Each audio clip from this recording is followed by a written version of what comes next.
Good afternoon. The first item of business this afternoon is a debate on motion number 9160 in the name of Kenny MacAskill on the Criminal Justice Scotland Bill. Members who wish to take part in the debate should press the request to speak button now. And I call on Kenny MacAskill to speak to move the motion. Cabinet Secretary, you've got 14 minutes. Thank you, Presiding Officer. I am delighted to open this Stage 1 debate on the Criminal Justice Scotland Bill. The bill is a significant package of wide-ranging reforms to our criminal justice system, so I would like to record my appreciation of the time and consideration given to the bill by the committee. I would also wish to formally record my thanks to the many stakeholders and individuals who have given evidence to the committee. Today's debate is, of course, seeking agreement to the general principles of the bill. There are three general principles that underpin all the progressive reforms contained in this legislation. Firstly, to modernise and enhance our justice system, updating our procedures from the point of arrest onwards. Human rights are at the heart of the bill, and it will ensure that people suspected or accused of criminal offences have improved and enhanced rights and protections. Secondly, the bill makes necessary efficiency changes to our justice system. For example, on our system of appeals and in enabling greater use of technology by our courts. The third, but equally fundamental principle, is about bringing fairness for those who fall victim to criminal acts and the wider duty to protect our society. This includes providing for greater access to justice for victims by ensuring cases can go forward based on the overall quality of evidence and creating a statutory aggravation for offences linked to the appalling activity of people trafficking. I'll now highlight some of the positive effects I believe the reforms in the bill will have in meeting these principles. Part 1 of the bill sets out a new and modernised power of arrest for the police. It creates a single power to arrest a person on suspicion of having committed an offence. The current two-tier system of detention and arrest is complex and covers a myriad of powers spread across common law and statute. The bill provides for a more streamlined and effective process.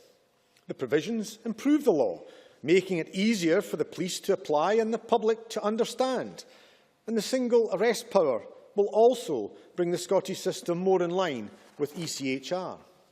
The bill enhances provisions for a suspect's right of access to a solicitor, whether or not they are going to be questioned, and it puts the letter of rights on a statutory footing.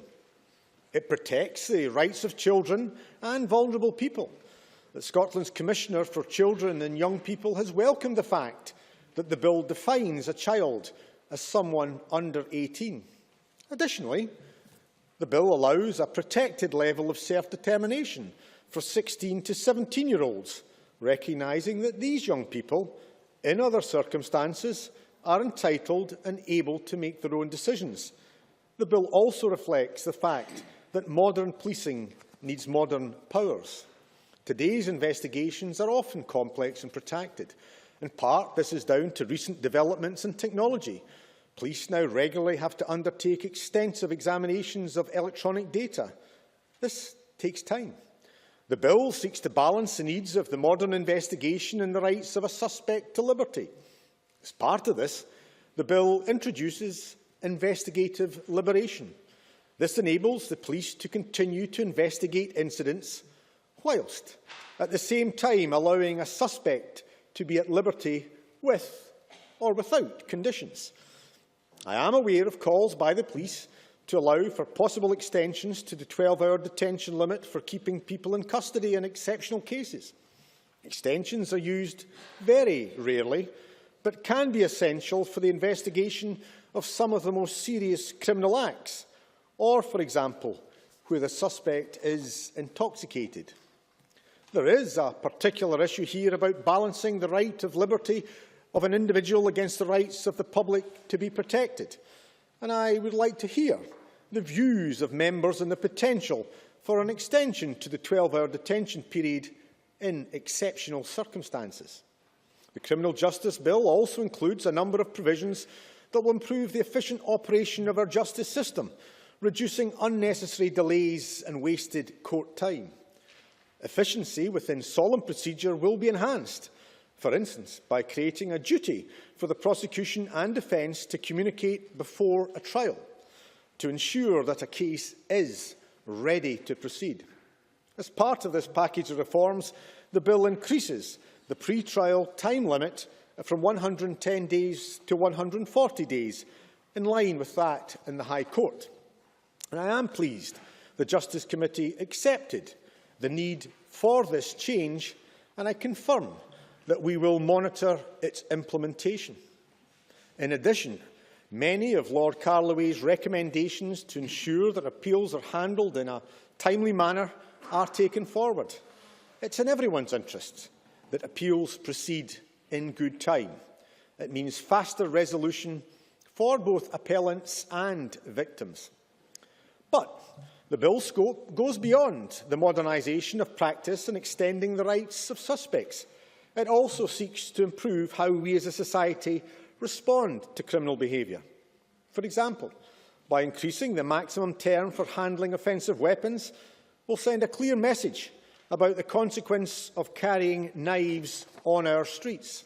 The bill also seeks to improve the way in which we pursue criminal cases. The last 3 years of debate have brought home the obligation on government, and indeed this Parliament, to protect all our citizens. We must answer the concerns aired by brave individuals, support groups and campaigners that justice is not being delivered for victims across whole categories of crime. I acknowledge that there are legitimate concerns about how our system will work without the requirement for corroboration. The committee has done its duty in giving this full consideration. For my part, I have listened, I have reflected, and I have acted. Lord Bonamy will undertake a thorough review of the changes that might be required as a consequence of abolition. He's assembled a veritable powerhouse of expertise on Scots criminal law. The work of these distinguished experts, by all means. Margaret Mitchell. To Cabinet Secretary, what the Government has to fear by including the case for abolishing abolition or not within the remit of the Lord Bonamy review? Secretary. Well, because, Ms Mitchell, I am quite clear, as I'll go on to say, the case for abolition, I believe, has been made. It has been made and supported by prosecutors and by police, but it's been made and articulated most effectively by Victim Support Scotland, Scottish Women's Aid and Rape Crisis Scotland, and I stand with and I stand for those organisations. The work of these distinguished experts will allow us, not at the moment, the work of these distinguished experts will allow us to modernise our system, ensuring that our system is in balance. I have complete confidence the review will answer any and all of the legitimate points of concerns raised. To be clear, the corroboration reform will not take effect until any legislation brought in light of the Bonamy review is approved. Parliament will be afforded a full opportunity to ensure its satisfaction that the new system will be in balance. To that end, I will table amendments at stage 2 to tie abolition to any reforms brought in light of Lord Bonamy's review. We will discuss the exact mechanism with parliamentary authorities, but at the very least, I would expect a draft order to be published and consulted upon, with sufficient time for committee evidence-taking and a chamber debate. This process would result in an amended order, not at the moment, result in an amended order to then be put to Parliament. All of us here share the same goal: a balanced and effective criminal justice system, one which is safe and secure. Lord Bonamy's review will give this Parliament an historic opportunity to remake our system. In doing this, we cannot forget the many voices who have raised concerns about the miscarriages of justice that occur now, under our current system. Too many compelling cases, ones often committed in private, cannot even make it to our courts because of this outdated rule. By all means. Alison McInnes. Yourself, Justice Secretary, and the Lord Advocate, and indeed Women's Aid, have all openly admitted that the removal of corroboration will not in itself result in more convictions. So why is it that the Government proceeds with this and these false hopes? Cabinet Secretary. By one of our most distinguished judges, we cannot have a whole category of victims who are routinely denied access to justice. We cannot have those who suffer from rape or sexual offences, those who suffer domestic abuse behind closed doors, those who are young, those who are vulnerable, those who are the elderly, preyed upon, picked upon, and be routinely denied access to justice.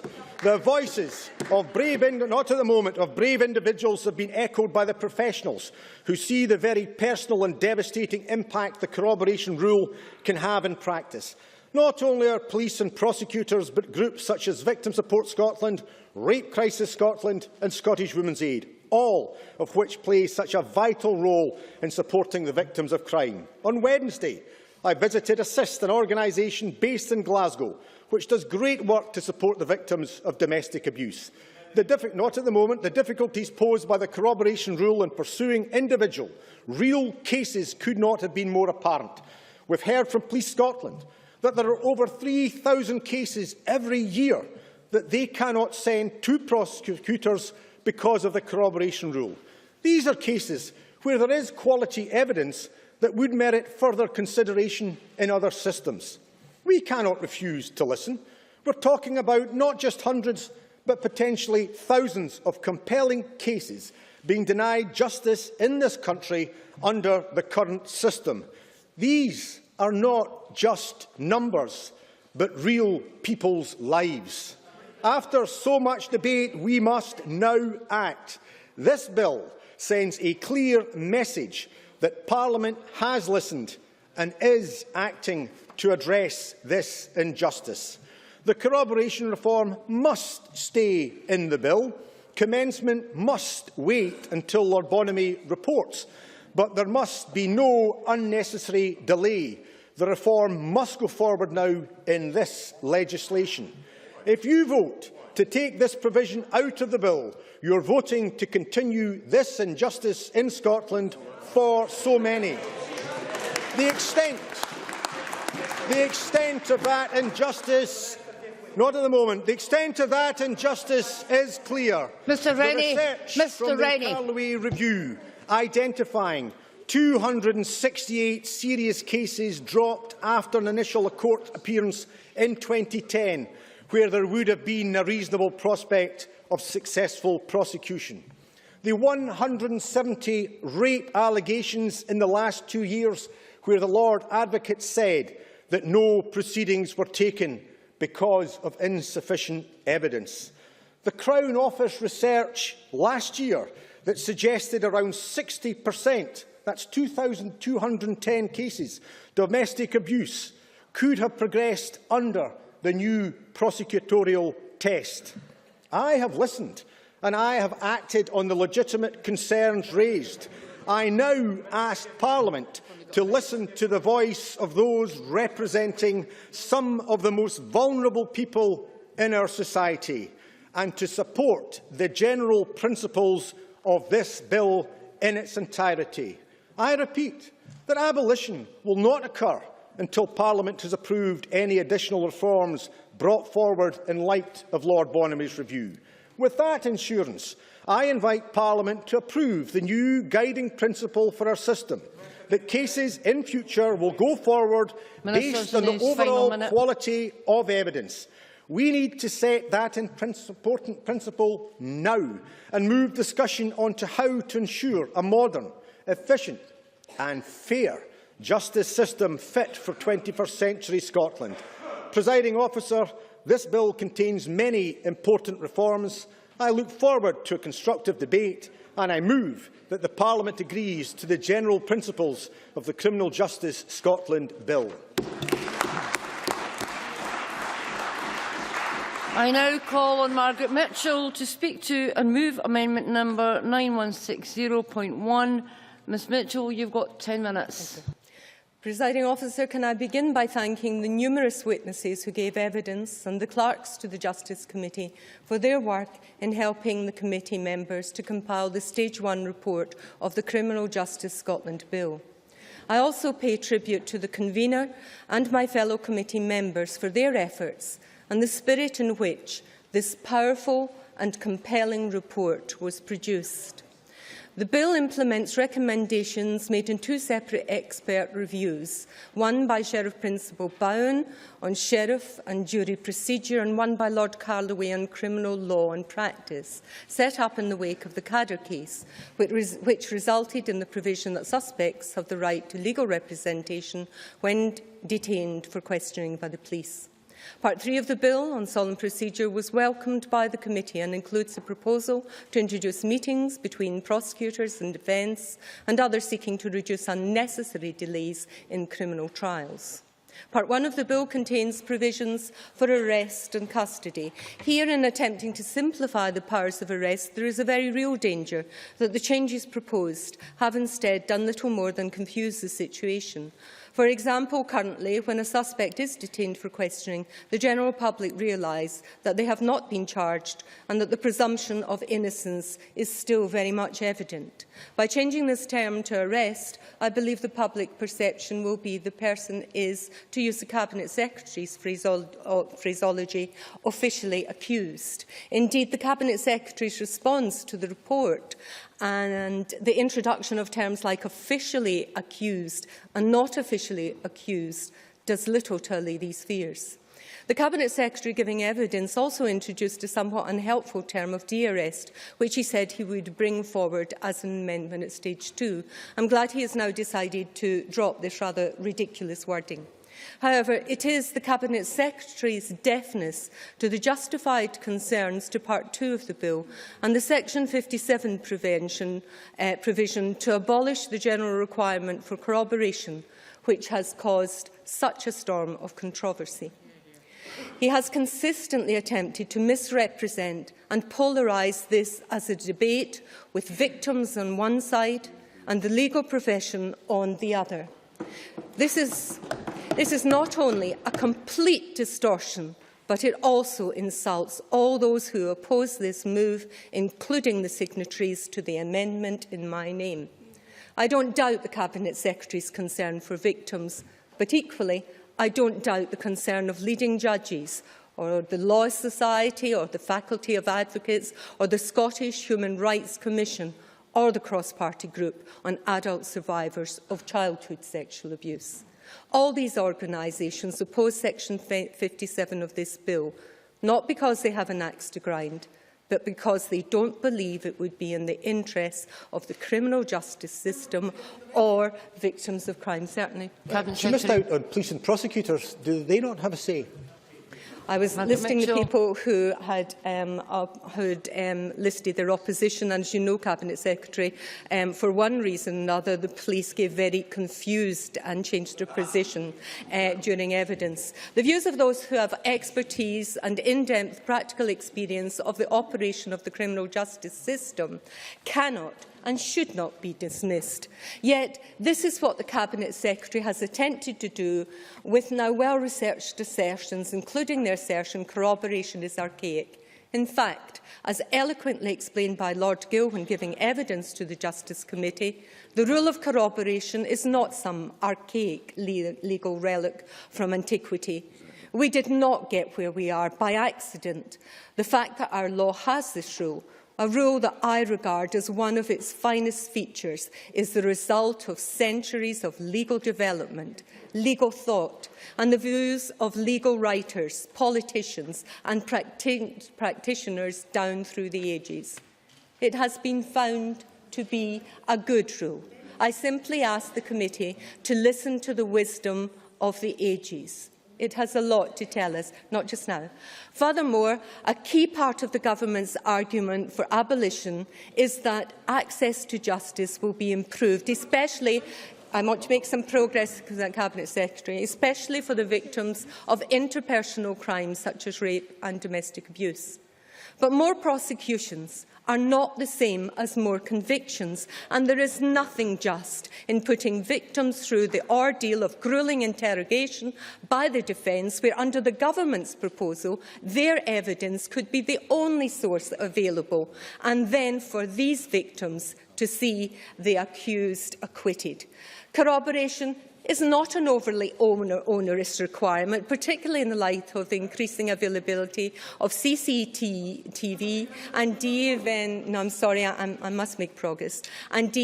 evidence. Neither does it require each and every single fact to be backed up with additional evidence.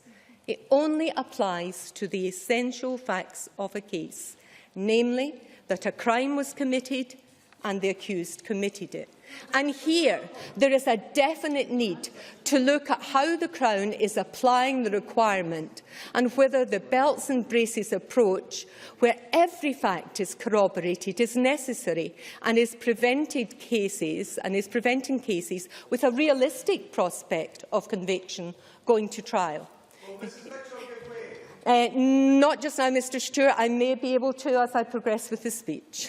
In the meantime, to tackle the issue of low conviction rates for rape, the introduction of independent legal representation for rape victims to help stop the use of irrelevant, prejudicial information in court has the potential to make a difference. As the legitimate argument have mounted against abolition, the Cabinet Secretary's handling of the issue has not been his finest hour.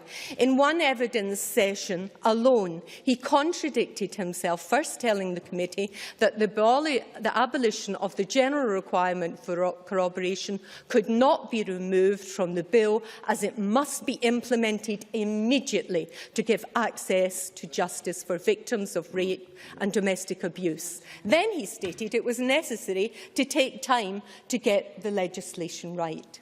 In general, he has been on the back foot, reacting to mounting criticism of the Section 57 proposal with yet another consultation. Even on the day the committee was signing off its Stage 1 report, the Cabinet Secretary announced a further review, with the membership of this review group to be led by Lord Bonamy, only revealed 2 days ago. As a result of this mishandling of the issue, the Scottish Government is now in the ludicrous position of promising a review after corroboration is abolished. The Carloway review, which the Cabinet Secretary has relied on, was fundamentally flawed. It looked at only the option to retain or abolish corroboration, and the third option, to retain corroboration but include it in a wider review of the law of criminal evidence, was not considered. The criminal justice system needs to be looked at as a whole, and when asked directly by Sandra White, Lord Gill told the Justice Committee that corroboration should be taken out of the bill and looked at as a separate entity. He said this would not be a way of avoiding the problem, it would be a positive way of getting a better outcome.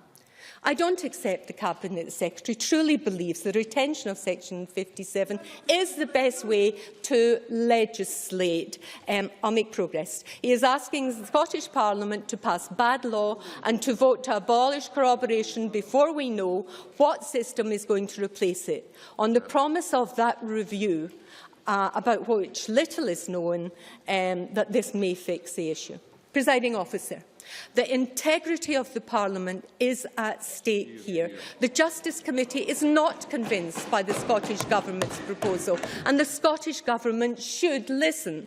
For the SNP-led committee to take this view should be a pause for thought.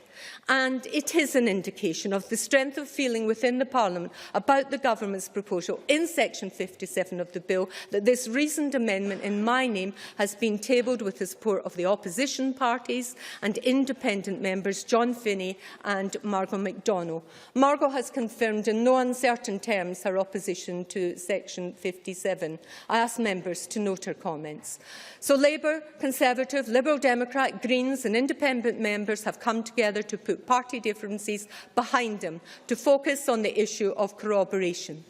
I hope that this Parliament, Presiding Officer, will prove itself to be a mature legislature, which is able to listen to reason, and that MSPs who have concerns about Section 57 and how the issue has been handled, will vote for this amendment, or at the very least make a principled abstention.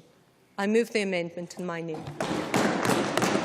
I now call on Christine Graham to speak on behalf of the Justice Committee. Ms Graham, you've got 10 minutes. Thank you very much, Presiding Officer. Can I welcome the opportunity to speak in this debate on behalf of the Justice Committee, the lead committee, in consideration of the bill. And I emphasise I'm speaking as convener, not as an SNP backbencher. No doubt some folks will be pleased to hear that, but I am therefore constrained to that role, and I cannot therefore comment on the announcements by the Cabinet Secretary subsequent to the report. In a way, I am not even part of the debate. I lay out the background to the committee report. That said, like Margaret Mitchell, I want to thank all committee members who have spent long and focused sessions, whatever you think of the views, dealing with this bill, for the most part with good humour and good manners, even when some felt frustrated by answers. On behalf of the committee, I also want to add our thanks to all those who provided written submissions and gave oral evidence to the committee on the bill. And we forget these people. We have received 54 written responses and 11 supplementary submissions. We took evidence from over 50 witnesses at 11 meetings between September 2013 and January 2014. So it was a real consideration of the issues, and that's reflected, I think, in the divergence in our report. I also thank the Finance and Delegated Powers and Law Reform Committee for their useful reports. The bill itself, as we know, is significant and complex, covering a wide range of areas, although almost all of the proposed reforms have been buried by, understandably, the focus on the reform relating to corroboration. As Margaret Mitchell has already said, it broadly implements the recommendation from Lord Carloway's review of the Scottish criminal law and practice relating to police powers of arrest, holding suspects in custody, and corroboration, and Sheriff Principal Bowen's independent review of sheriff and jury procedure, aimed at increasing the efficiency and cost-effectiveness of solemn proceedings in the Sheriff Court. It also introduces new measures on weapons offences, offenders on early release, appeals, the Scottish Criminal Cases Review Commission, people trafficking, and a police negotiating board for Scotland. It's a huge bill. Now, that's quite a list, and a substantive list which evidences, some might say corroborates, my earlier point about the depth and width of the bill. And it's worth saying at the outset that on most of these matters, the committee was in agreement. However, we were unable, as is well known and indeed understood, to reach agreement on the proposal to abolish the requirement for corroboration, the mandatory requirement, and I'll address this in due course. On powers of arrest, Part 1 of the bill aimed to simplify powers of arrest by removing common law and statutory rules on arrest and detention and replacing them with a general power of arrest on, quotes, reasonable suspicion. Now, the committee agreed that there might be some benefit in simplifying the powers of arrest, but as already alluded to by Margaret, the term arrested, when referring to somebody who has not been charged with an offence, may appear more suggestive perception of guilt than to the public than detained. Terms such a person arrested but not officially accused, I got bewildered and kept forgetting it, as did some other members, and the idea of de-arrest we consider were confusing enough for some committee members, never mind the general public. And can't somehow see those terms becoming the stuff of newspaper reports. Accordingly, we were concerned the reputation of the accused might be detrimentally affected by the provisions in the bill, and we've asked for assurances on this issue. The no smoke without fire syndrome, trial and conviction by media, I think we were all concerned about that. Custody. On custody, prior to the emergency legislation, the 2010 Criminal Procedure, Legal Assistance, Detention and Appeals Scotland Act, suspects could be detained for a maximum period of 6 hours. Currently, under that legislation, a person can be held in custody for up to 12 hours, with the possibility of an extension to 24 hours. The bill proposes a maximum 12-hour limit without any extension. Now, the Cabinet Secretary told the committee that he was also considering whether to allow an extension to this period in exceptional circumstances. Now, we heard mixed views on this issue, with police witnesses arguing that 12 hours might not be sufficient in the most complex of cases, while the SHRC told us that 6 hours could be more proportionate. Now, we had mixed views on whether detention beyond 6 hours was necessary, and we've requested examples of types of exceptional circumstances in which an extension might be granted particularly as the option for investigative liberation is there. So what is investigative liberation? This would allow police to release suspects who have not been charged from police custody on conditions for a maximum of 28 days while they carry out further investigations into the suspected crime.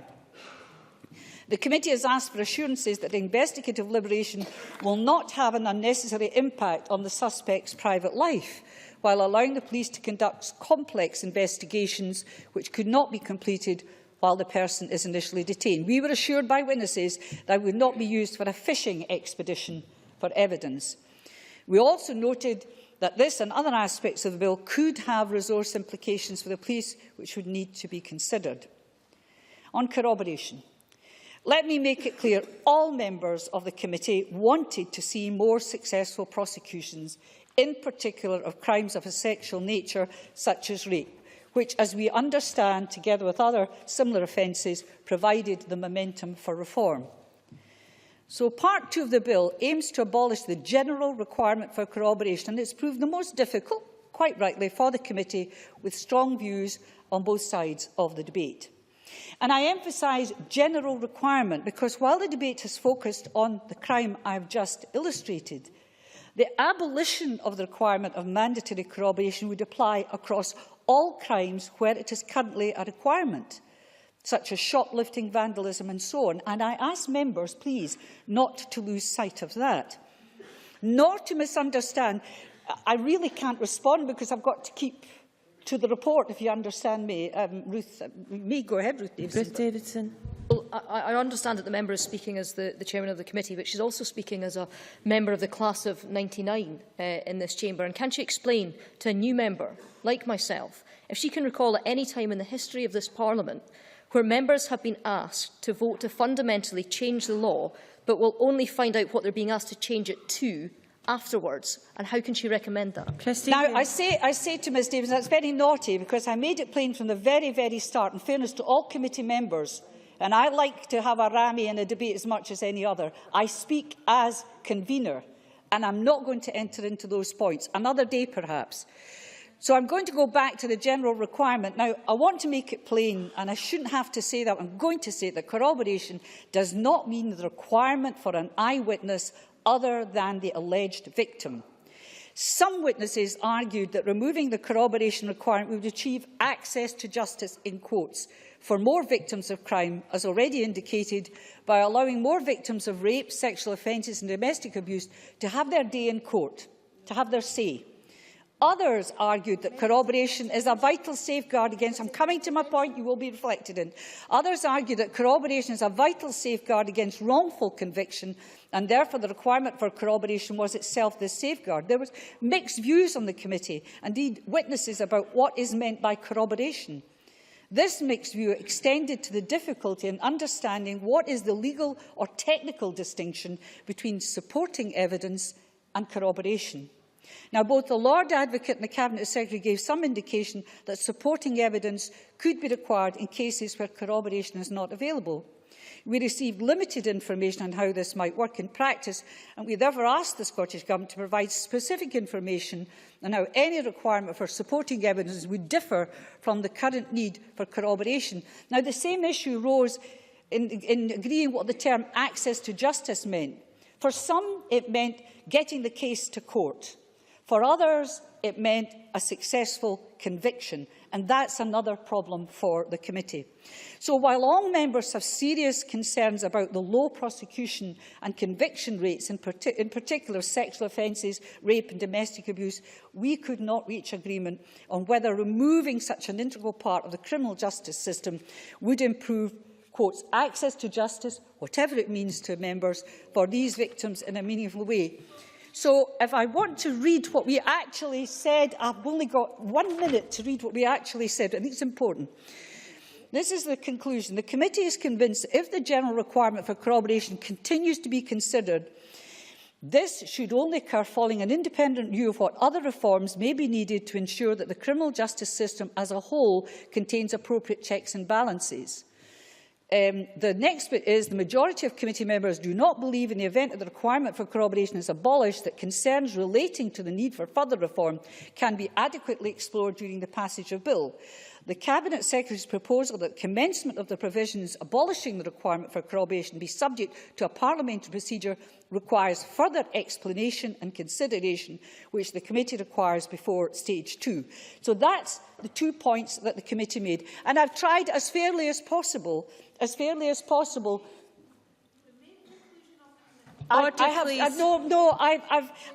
fairly as possible. I hoped I could square the circle, is to say that the majority are not convinced of the requirement to abolish corroboration, but I've also read out what we said in our report, in our conclusions.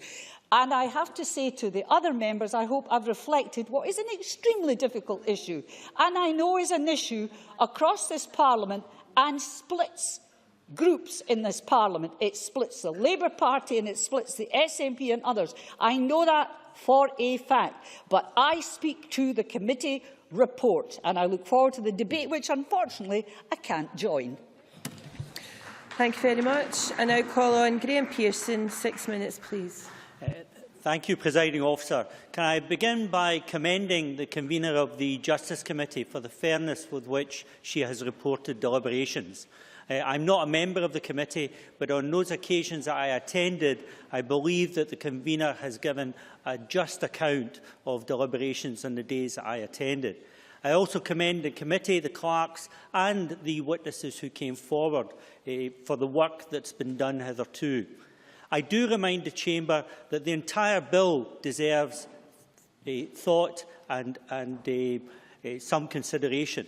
There are significant elements in the bill which affects police powers in relation to suspects, solemn procedures for better preparation of cases, sentencing, which includes the possession of knives and maximising sentences to 5 years, changes to appeals processes and a number of provisions which deal with trafficking, the use of live television links between prisons and courts, and the Police Negotiating Board for Scotland, and important considerations there about police conditions of service and so forth. These are important issues and they are worthy of consideration. This afternoon's debate has focused, as we all anticipated, on the necessity for corroboration within Scots law or otherwise. It is important that members do not neglect nor lose sight of the other important changes whilst that consideration is ongoing. Corroboration is a headline issue and, as described, extremely contentious. I come to this issue of corroboration as someone who had no prior conviction on the way forward. From the outset, I was determined to hear the government's proposals, listen to the evidence and thereafter decide my own position. The Scottish Labour... I'm happy to. Cabinet Secretary. Did you not bear in mind Labour's manifesto commitment to remove corroboration with regard to rape? Graham Pearson. If the Cabinet Secretary would let me say the next sentence, the Scottish Labour Party in 2011 committed us to considering the arguments on corroboration and delivering fully on that commitment today. I have to say that following deliberations, I agree with the Justice Committee's recommendation regarding the section on corroboration, and I'll explain why. I welcome the very late creation of Lord Bonamy's reference group, but I note with extreme interest that neither Rape Crisis nor Women's Aid are represented in the group. Given the significance that Cabinet Secretary attached to the importance of dealing with sex crimes, for instance rape, and domestic violence particularly, in demanding the removal of a requirement for corroboration, I find that surprising. Lord Bonamy's group should also have been tasked much earlier and reported long before now in order to provide members of this chamber, the public, with robust government proposals in the event of an abolition of the need for corroboration. The Cabinet Secretary is asking us effectively to allow him to put his plans out to tender now, ask members to write a blank cheque with the promise that they will receive the goods sometime in the future. I wouldn't do that at home, and I don't do that on behalf of victims. In the light of the one-year delay he anticipates before any empowerment for the abolition of corroboration, it would be prudent for the Cabinet Secretary to remove this section of the bill. Allow him to bring back a comprehensive and considered proposal at the conclusion of Lord Bonamy's work, and allow the remaining significant issues in this bill to go forward. After all, it is important that any changes created are focused on ensuring victims and witnesses are provided with every opportunity to deliver their evidence effectively. The Government should provide whether they will maintain 15 jurors, as is currently the system, alongside corroboration and the 3 verdicts, which are the heart of our system. Or will they move wholesale to an English system where 2 verdicts will occur, 12 jurors, with unanimous verdict except in exceptional circumstances? Tinkering with corroboration solely without dealing with not proven and proven verdicts is short-sighted. What will the Government propose for post-mortem pathology and forensic examinations? Will that continue to require corroboration? What checks and balances will there be for the huge number of cases dealt with at summary without juries? What is the impact of warning juries in those cases where there is no corroboration of the essential facts? There is a need to consolidate legislation given the volume of changes which have already occurred over the decades and now the fundamental changes that are taking place. Will he consider codifying our law in that respect? Lord Carloway accepts that although he has a group involved in the recommendations, he was solely responsible for this recommendation. There are alternative views.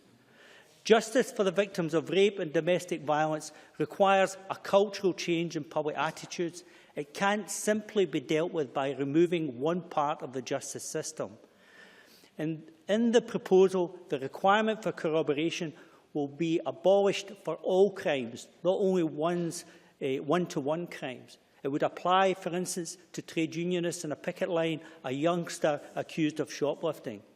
Other safeguards which need to be considered include what will we do about DOCA identifications? What will we do about allowing judges to dismiss cases where no reasonable jury could convict? These are not fully dealt with within the bill.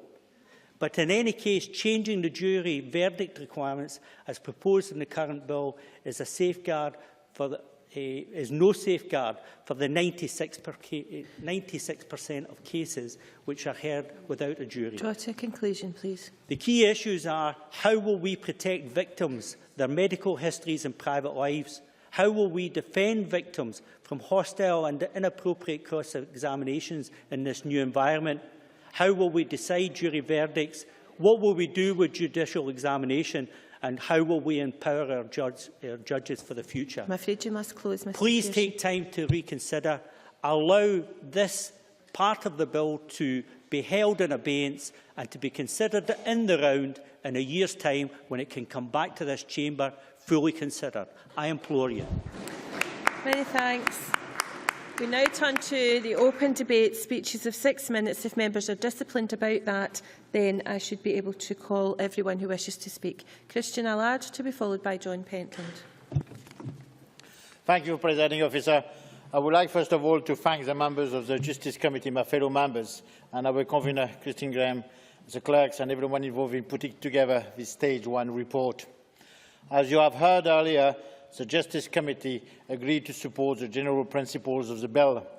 We might have gone further and supported Lord Calloway's recommendation for abolishing the requirement for corroboration. To my surprise, after months of taking evidence, the majority of our committee chose not to back Lord Calloway's recommendation. In our last session, when Graham Pearson joined us to write the conclusions of our report.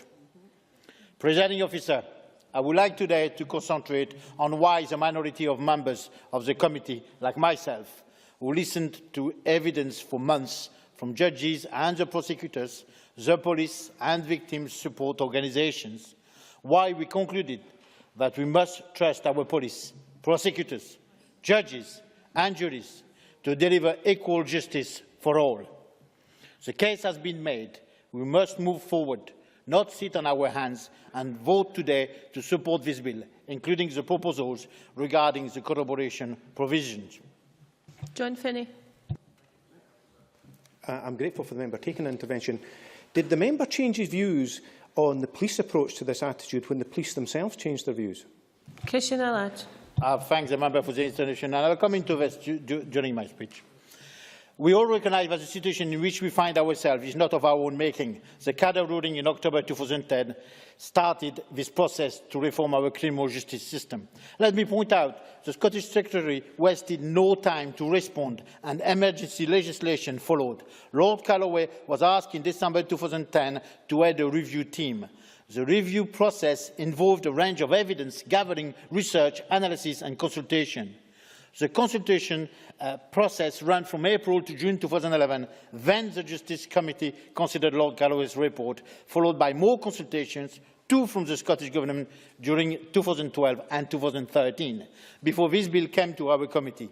How much more consultations do we need? How much more reports? The evidence is there. It is time to move forward. The Justice Secretary did not sit on his hand, nor should we. President Officer, we took evidence from many in the criminal justice system. In our report, you can read that Lord President Lord Gill agreed that there was a concern to ensure that sexual crime and domestic abuse are properly and effectively prosecuted. He added that he was also concerned that abolishing the requirement for corroboration would result in weak cases with uncorroborated evidence being brought forward. But to my disappointment, Lord Gill did not suggest any alternative, except to sit on our hands. We heard that the focus should be on the quality, not the quantity of evidence. Not just now. The Lord Advocate has made it clear that after removing the corroboration rule, there will always be supporting evidence sought before criminal cases go forward to court. The Lord Advocate said, I would not, and prosecutors would not, take up a case without any supporting evidence. He added, however, that is different from a legal requirement for corroboration. Of course, when reaching a decision, we would want to look at evidence that supports what the complainer or victim is saying, and we would apply the reasonable prospect of success test and look at issues of credibility and reliability. I trust prosecutors, judges and juries to deliver justice for all. After we remove this barrier to justice, a barrier not only for women who are denied access to justice, but also for victims of other crimes that take place in private. Sitting in our hands is not an option, Presiding Officer. I trust the police also who came to give evidence. The Scottish Police Federation, the Association of Scottish Police Superintendents and Police Scotland. They all come to the same conclusion, and they all supported the abolition of the requirement for corroboration. Presiding Officer, I'll just come to this. You might have read that some changed their minds during the time we look at the bill, and some of the members came and tell us this. Yes, they did, because like many others, they looked at the evidence and reached the conclusion that sitting on our hands was not an option. Others changed their mind too during the process. When I asked the Lord President on the principle of access to justice, if abolishing corroboration would increase the number of cases that would be brought to prosecution, his first answer was no. When I pressed him on his answer, he changed his mind and said that it might increase the number of prosecutions. But he was not convinced that it would increase the number of convictions. The debate had moved on, and the debate keeps on moving on. Presiding Officer, I leave to other members to tell us why victim support organisations are asking us to vote to abolish the requirement for corroboration, and many of them came to give evidence to our committee. The Justice Secretary has been listening to the voices in the committee and others who came before us and who want some safeguards to come with this change. I trust Lord Bonham's review on the matter. Let's give Scotland a justice criminal system fit for the 21st century. The case has been made. Scotland is not on pause. The choice today is not to sit on our hands like the majority of the committee did on the day we wrote the conclusions of this report. The choice today is to vote on the opportunity to move forward and to vote to support the bill. Thank you. John Pentland, to be followed by Christina McKelvey. Thank you, Presiding Officer. The media attention on this bill has mostly centred on corroboration, and this is clearly the most contentious aspect today. But first, let me say that, along with my Scottish Labour colleagues, we are absolutely committed to tackling the abysmally low level of cases of rape and sexual assault taken to court and successfully prosecuted. Now, the question is, how can this be best be done?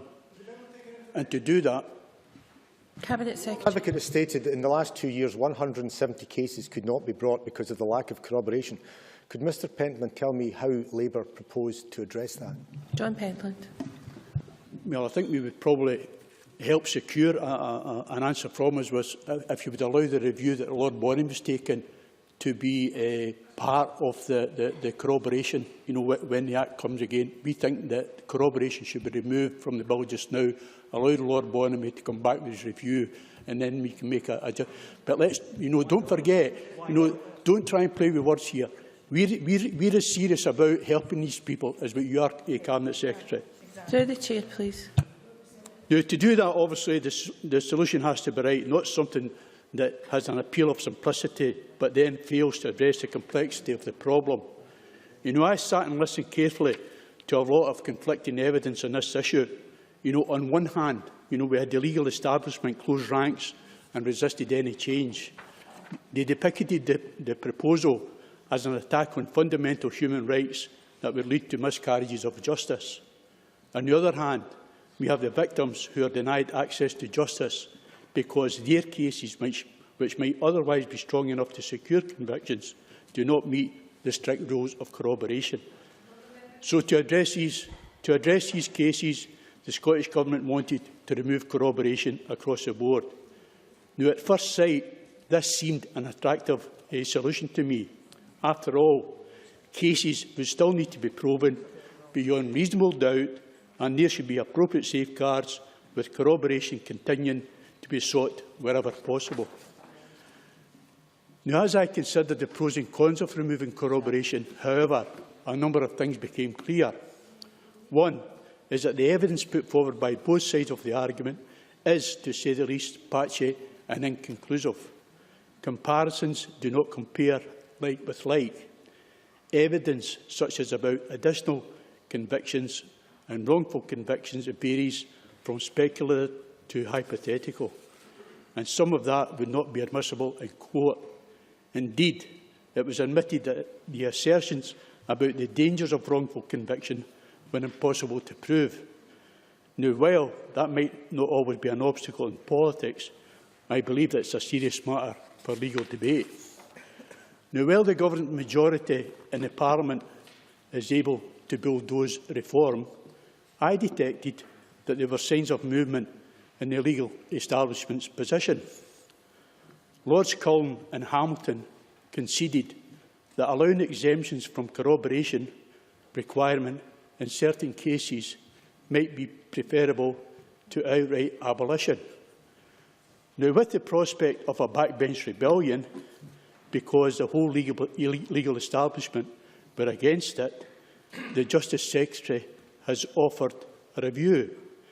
Now, people could be forgiven for thinking that this was just an act of tokenism or just a ruse to buy off backbench opposition, for he is still determined to push ahead with abolition regardless and is not anticipating the review causing any significant delay in abolition. And what is the Justice Secretary offering by way of safeguards still leaves a lot to be desired. Now, while most countries do not require corroboration, they do require greater majorities than the 10 out of 15 proposed for Scotland. Most require at least 10 out of 12. So what are the alternatives? We could look at issues such as whether the refusal to give evidence could be taken into account when considering a verdict. And we could also look at how we define corroboration. Unfortunately, this is not a definitive definition. There have been a few, and in practice, it is often the case of looking at the precedents of how the principle has been applied. Now, over the years, various modifications have been proposed, including bad character, similar fact evidence and the Murov and Howden doctrines, where there is mutual corroboration between cases based on time, character and circumstance. Murov is already used with Scots law, but there are issues concerning its use that could be looked at, especially in the context of crimes such as rape and sexual assault. Indeed, incorporation into general statutory rules were looked at less than 2 years ago by the Scottish Law Commission. That report, however, has been bypassed by the proposal to remove corroboration. So rather than seek to clarify or extend the concept of corroboration, however, the Cabinet Secretary chose to enter the fray with his own alternative, supporting evidence. Now, some thought this corroboration by another name, but attempts to compare the two soon revealed that the concept of supported evidence also suffers the lack of clarity. You must conclude, please.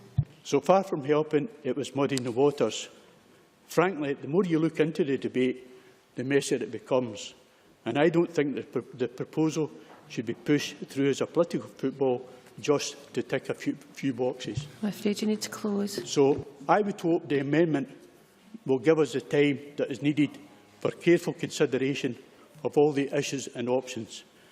Because, Presiding Officer, we need to get this right, for there are hundreds every year who are deprived of justice. Mr Pentland, you need to close, please. And to do that, we all need to work together and help find the best solution. Thank you. I must advise members that we do not have extra time for interventions. If you take interventions, even from the front bench, then you must keep those interventions within your own time. Christina McKelvey to be followed by Alison McInnes. Thank you very much, Presiding Officer. Before I get into the crux of my contribution to this debate today, can I take this opportunity to commend the Cabinet Secretary for the new aggravation relating to human trafficking. I'm sure it's something across this chamber that we will all welcome. Presiding Officer, the Universal Declaration of Human Rights, Article 7 says, all are equal before the law and are entitled to, without any discrimination, to equal protection of the law. All are entitled to equal protection against any discrimination in violation of this declaration and against any incitement to such discrimination. If you are raped or subjected to any kind of sexual and domestic abuse, you won't be treated equally before the law as it stands in Scotland. This assault on basic human rights is not the fault of the police or even the Crown Prosecution Service, its judges, its QCs or its lawyers.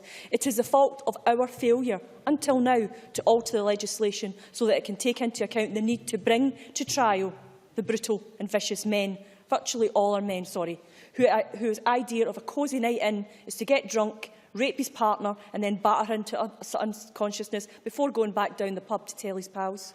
Yes, I appreciate that that's a stereotypical view, but talk to the police or Rape Crisis Scotland and you will sadly discover that this model is stereotypical, because that is the fact.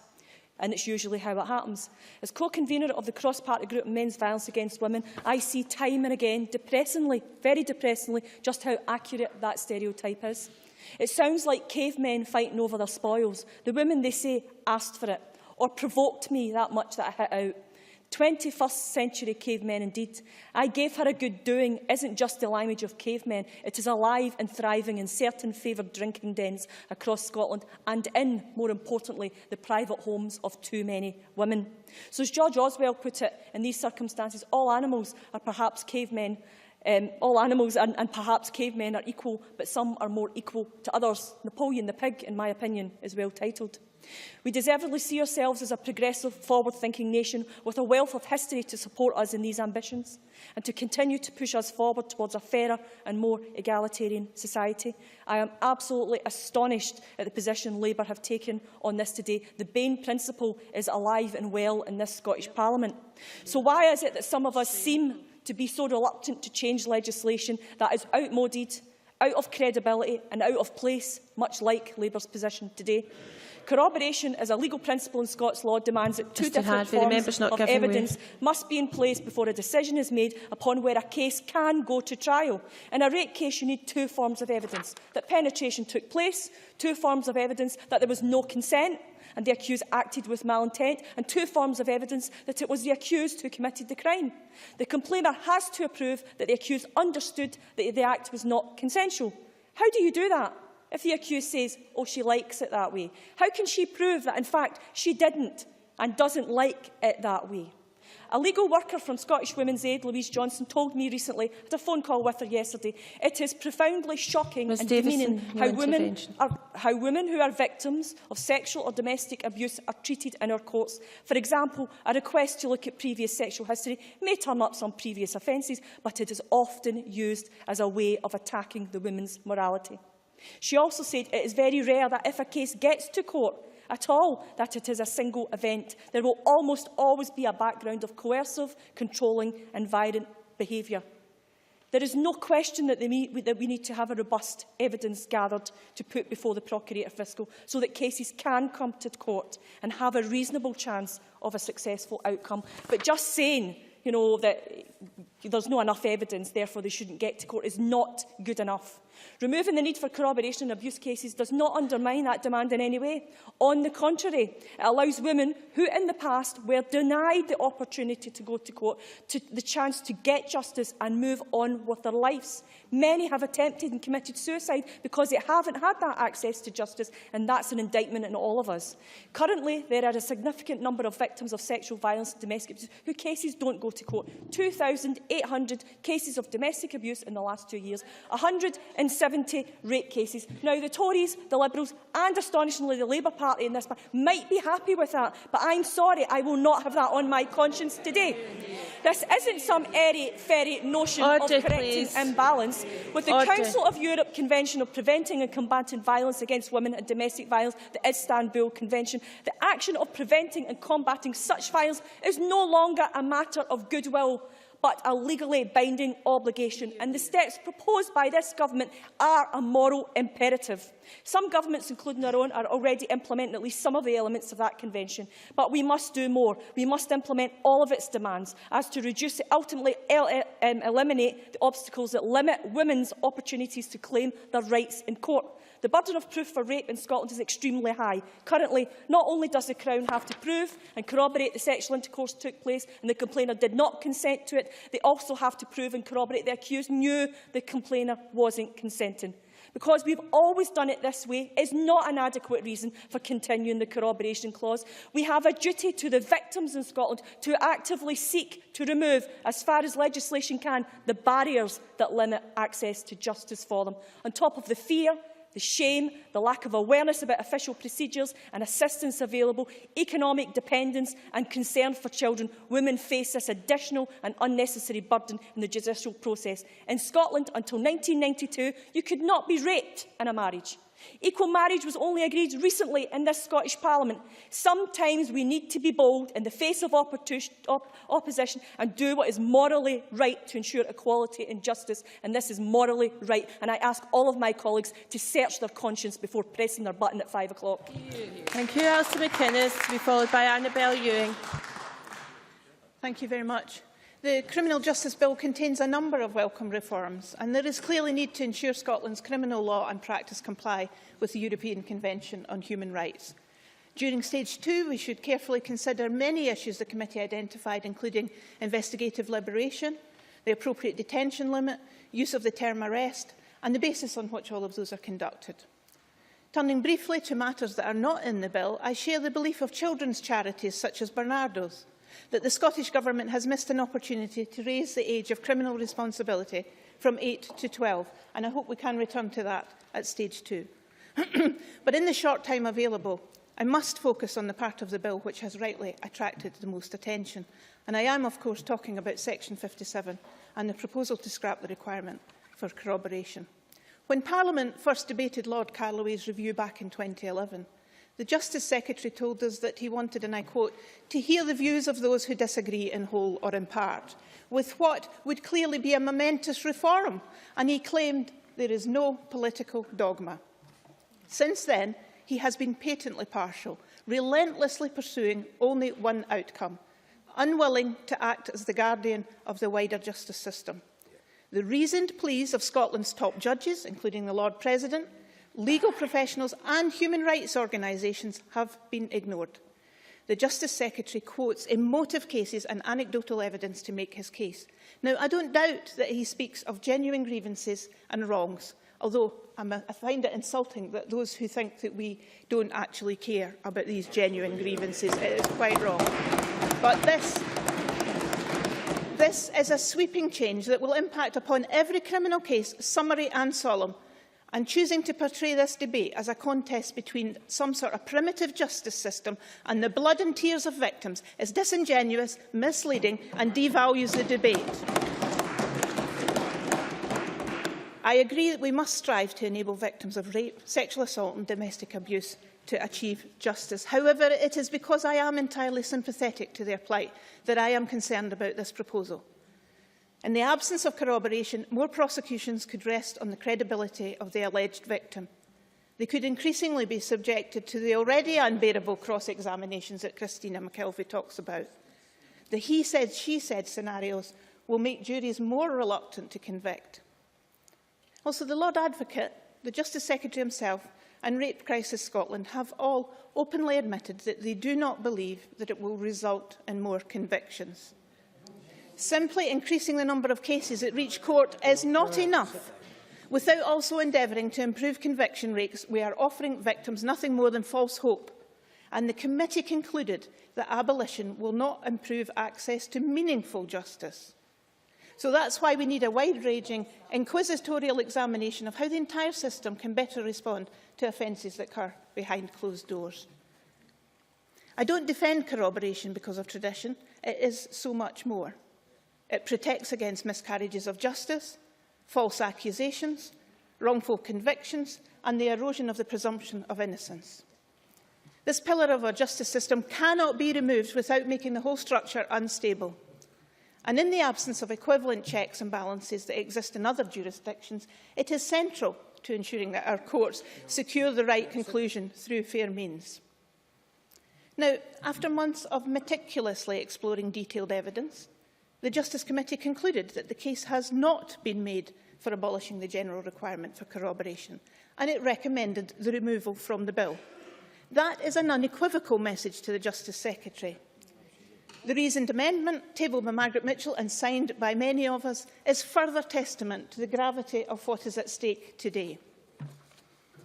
Presiding Officer, having failed to quell the fears and disquiet, the Justice Secretary, at the 11th hour, stumbled into the offer of a review. Now, I don't know if he finally got it, or whether it's merely a fig leaf to cover his embarrassment. The review group in itself demonstrates the scale of the problem. Where we are now is that the Justice Secretary is, I think recklessly, urging members to pass legislation that he knows to be so defective that it needs a 17-strong panel of distinguished minds to patch things up afterwards. The new Dean of the Faculty of Advocates, James Wolfe QC, has described this approach as asking MSPs to buy a pig in a poke.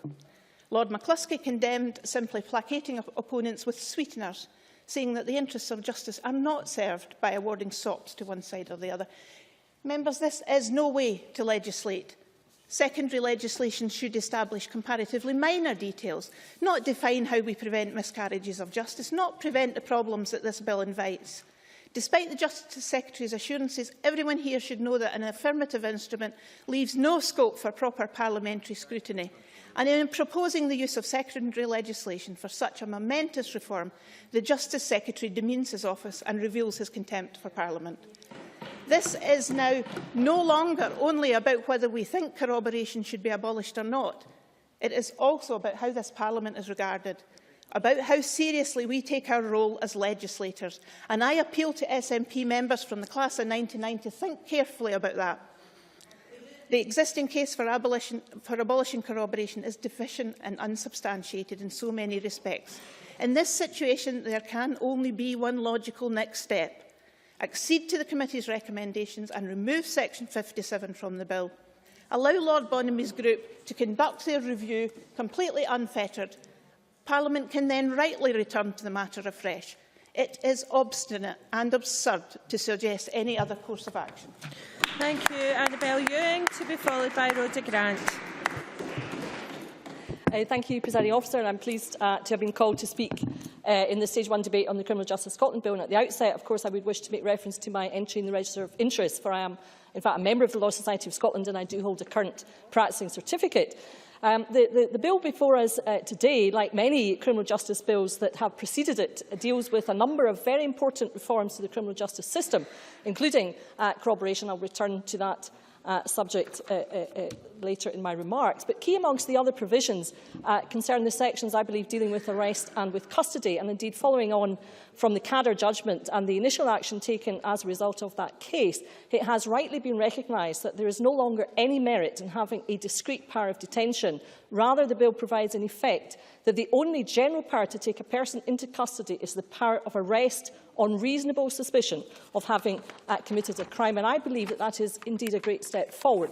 We have two statutory footing for time limits in terms of the 12-hour period. We have the possibility of review after 6 hours. We see also the new provisions on investigative liberation, which I believe offers an alternative to protracted custody. And there are, of course, safeguards written into the bill in terms of any conditions requiring to be proportionate and necessary. We also see other protections dealing with suspects held in custody and their rights, and these include, I think, very importantly, the provision in section 25 to the effect that a person under 16 years of age may not consent to being interviewed by the police without having a solicitor present. I think that is a very, very important provision. So, Presiding Officer, we see many important safeguards for the person in custody, and that is quite right and proper. But what is also an imperative of any properly functioning criminal justice system is the need to balance the rights of the accused with the rights of victims of crime. And that fundamental principle... Ms Ewing, sorry, I have to stop you. Your microphone's picking up the conversation behind you, I'm afraid. Annabel Ewing.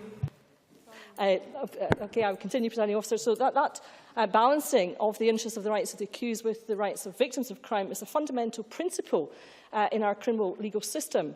And of course, that then brings me to the issue that I think most speakers have spent really most of their remarks talking about this afternoon, and that is the proposal to remove the general requirement of corroboration from Scots criminal law. And what I would say here, as a member of the legal profession, is that the law cannot and should not stand still. We have to keep our criminal justice system under review to ensure that that balance of rights I referred to is adhered to. But, Presiding Officer, in all conscience, I cannot, as a lawyer or as a politician, accept a status quo that denies access to justice for so many people who are, as we've heard, the victims of, for example, sexual crimes, domestic abuse and other crimes committed, in effect, in private. And indeed, we have heard the statistic, absolutely dreadful statistic, of the fact that in the last 2 years, 170 cases of rape have had no proceedings taken in them, inter alia, because of a lack of corroboration. And I would cite a specific example. I think I may be just going on to deal with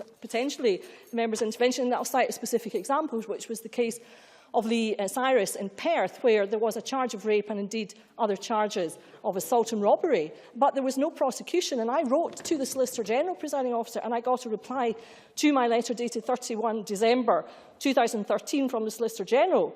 And she said, inter alia, Crown Counsel instructed that because of a lack of corroboration, there was insufficient evidence to prosecute Lee Cyrus for the crimes reported. Presiding Officer, Scots criminal law, I would need to make a bit of progress, thank you. Presiding Officer, Scots criminal law is unique across the ECHR states in hanging on to corroboration as a general requirement. We removed it in civil cases some time ago, and if you asked, moreover, any two or more lawyers to come into a room to give their precise definition of what corroboration actually means, you would get 2 or more definitions. The law must evolve. In removing the general requirement of corroboration, I can think of no more highly regarded representatives of the legal profession and others that will form part of Lord Bonamy's review, people that are absolutely at the pinnacle of the criminal legal system of Scots law. And I believe we can place confidence in them to come up with the appropriate balances and safeguards, which will be subject to the scrutiny of the Parliament. I've got just over a minute left, and I wish to use it, I'm afraid, Mr Pearson. So I believe, Presiding Officer, that the time to act is now, in this bill, under the proposed approach set out quite clearly again today by the Cabinet Secretary, so that we can see the full effects of this reform in 2016. And for those who say that parliamentary process issues are key above all other considerations, I would say the delay that would be involved in taking the proposal out of this bill would result in our Parliament, in effect, condoning the denial of access to justice in hundreds, if not thousands, of cases between now and some indeterminate date in the future, which sadly appears to be the Labour Party position this afternoon. Presiding Officer, that is simply not good enough if you believe, as I do, that there should be no second-class citizens when it comes to access to justice in Scotland. At decision time today, Presiding Officer, I would urge all fair-minded people to think very carefully about what it is that they are doing today, and hopefully to come to the conclusion that the way that has been proposed by the Cabinet Secretary is the best way forward to ensure that all our citizens have access to justice in our country. Thank you very much. Thank you very much. Rhoda Grant, to be followed by Roderick Campbell. Thank you, Presiding Officer. I know this is a wide-ranging bill, but I want to concentrate my remarks on the issue of corroboration. I've always been concerned over a number of years that the requirement for corroboration in cases of involving rape and domestic abuse has stopped people receiving justice. And I was therefore delighted when a proposal came forward to remove the need for corroboration. And if I'm honest, even when a number in the justice system and the legal profession started questioning the policy, I thought this was simply fear of change rather than a concern about the policy itself. However, as the clamour became louder, I began to get concerned, and I was therefore pleased when the Cabinet Secretary set up the review group to examine the policy and the safeguards that was required. While I want to abolish corroboration for cases whereby their very nature corroboration will be difficult to find, we owe it to victims to do this properly in order that it works and gives access to justice for those involved. A day in court is just not enough. It's traumatic at the least. It has to be followed by a conviction which provides a degree of closure to the victim, and that's surely what we all want, real justice for victims. Can I turn to the make-up of the review group and ask the Cabinet Secretary in winding up to explain why Rape Crisis and Scottish Women's Aid were not included in the group? There are many groups that support women who have experienced violence and abuse. However, I think we would all acknowledge that Rape Crisis and Scottish Women's Aid will hold the expertise in that area. A very quick intervention. Cabinet Secretary. To say to the member that I've spoken to Sandy Barton and I've made it quite clear that I'll make representations. This is Lord Bonamy's selection, but I am happy to advise that I do think that he should perhaps consider at least engagement with those organisations. Rhoda Grant. I would be very pleased if he included them in the group, because I think if we were to bring this forward using subordinate legislation, we wouldn't have the full impact of the information that is held in that group and wouldn't be able to consult them properly on the findings of the review. Because subordinate legislation doesn't face the scrutiny in the Parliament that primary legislation does, and neither does it provide an opportunity for stakeholders to be involved to the same extent. And therefore, I would ask that the Cabinet Secretary reconsider the removal of the provision in order that he can build consensus and bring forward primary legislation for the removal of corroboration that can be properly scrutinised by the Parliament, that can involve stakeholders, and that we can all unite around. Can I turn now to the remit of the group? I've taken one intervention, so I'm struggling for time, Sandra. Can I look at the remit of the group? The group is asked to look at evidence that is admissible in court, and currently courts consider evidence in cases regarding violence against women that has no bearing whatsoever on the case. Victims have their sexual history examined, which has no bearing whatsoever on someone's right to protection under the law. This gives the impression that the victim, having engaged in sexual activity in the past, cannot be raped. And by allowing this questioning, it creates the impression that this is the case. Therefore, evidence that involves someone's sexual history should never be admissible in a court of law. To be cross-examined in this way is devastating to the victim, who should be protected. It creates a barrier to justice by introducing evidence that should have no bearing whatsoever on the case, and it's also a barrier to the victim pursuing the case. It's also a problem to our wider society, as it creates gender inequalities and promotes stereotyping. How can the Cabinet Secretary take steps to stop this practice continuing? Judges also continue to allow this line of questioning. And that only is a discouragement. Judges can allow this line of questioning and allow the prosecutors to examine the perpetrator's history. But that is the only discouragement available to stop this happening. No one in the court protects the victim from this type of questioning. Having to experience this ordeal is likely to deter other victims from coming forward in the first place. Another aspect of so-called evidence is that should never be allowed in court is somebody's medical history. Often a defence will spend time going over someone's medical records, often highlighting mental health issues. This again can be devastating for the victim, although again it has no bearing whatsoever on the court. Being mentally ill does not mean that it's okay to be raped or abused. In fact, more protection should be afforded to people who are vulnerable. Again, this has wider implications for our society in that it stereotypes mental illness. Both those types of evidence can repeat the abuse that the victim has already experienced. And I very much hope that these will be issues that will be dealt with the Bonham Review, and that they will take a very clear stance on this. I also hope that they will consider what construes supporting evidence. Many people don't report rape and abuse immediately. Therefore, it's important that behavioural changes and the like are admissible as evidence to a victim suffering trauma. In the case of domestic abuse, the victim very often covers up the crime, believing that they are in some way responsible. Evidence that takes account of this must be admissible in court. I would argue that this should be admissible now as corroboration, but the training of those who operate our justice system is woefully inadequate in this area. You must conclude. I have cases where the court has been used to perpetrate domestic abuse going forward. This is surely not right. I very much hope that the Cabinet Secretary will listen to the concerns of the Parliament, take this opportunity to build consensus and change the justice system to one that protects victims rather than abuses them. Thank you. Once again, I point out interventions must be within speeches. Roderick Campbell to be followed by John Finney. Thank you, Presiding Officer. May I refer to my register of interest, a member of the Faculty of Advocates? Although this bill is substantial, public attention has tended to concentrate almost exclusively on the proposal to abolish the requirement for corroboration. The committee was divided, and of course the witnesses who gave evidence to us had very different views. It's quite clear that many victims of sexual and domestic abuse, and indeed other crimes like theft in particular, may well be denied access to justice by the rule. Indeed, the now retired eminent judge, Lord Hope, in his Holyrood article, accepted we have a rule that impedes us in a particular class of case. But I also take on board the evidence of James Wolfe, QC, the new Dean of the Faculty of Advocates, to us that what really counts is access to effective justice.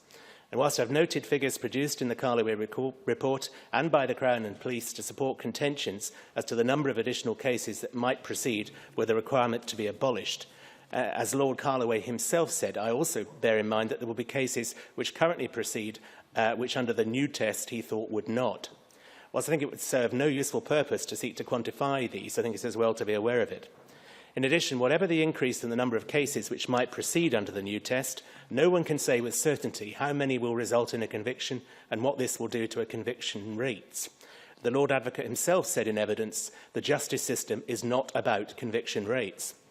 I agree with the convener that no one should regard appearing in court as a complainer or a victim as therapy. Even lawyers in traumatic cases can find the process stressful. Nevertheless, to deny individuals the opportunity to obtain justice, to deny them the right of telling their story to be tested before their peers, is at the very least deeply unfortunate. But I reflect also on the comments of that distinguished lawyer, Maggie Scott, QC, now Lady Scott, to our committee in 2011, when she said, I quote, "I understand people's desire to have a day in court. That applies to accused people as well. However, I do not feel that if there is little likelihood of a conviction, that particularly helps anyone in the process." The new prosecutorial test will, I hope, tackle that, at least in part, with its requirement that there be a reasonable prospect of conviction before proceeding. The Lord Advocate advised us in evidence that they do not consider questions of credibility and reliability against a reasonable prospect of conviction test at the present time. And the Crown, of course, will have to very carefully consider indeed whether in respect of each case it is in the public interest to proceed. The new prosecutorial test will not change that. It's fair to say that the original Lord Carloway recommendation to abolish the requirement for corroboration without any attempt to rebalance the system by the introduction of further safeguards has had scant support. The government, of course, recognised this following its first consultation and took the view that a second consultation on safeguards was required, but then proceeded with only one safeguard in the bill to increase the majority required for a guilty verdict.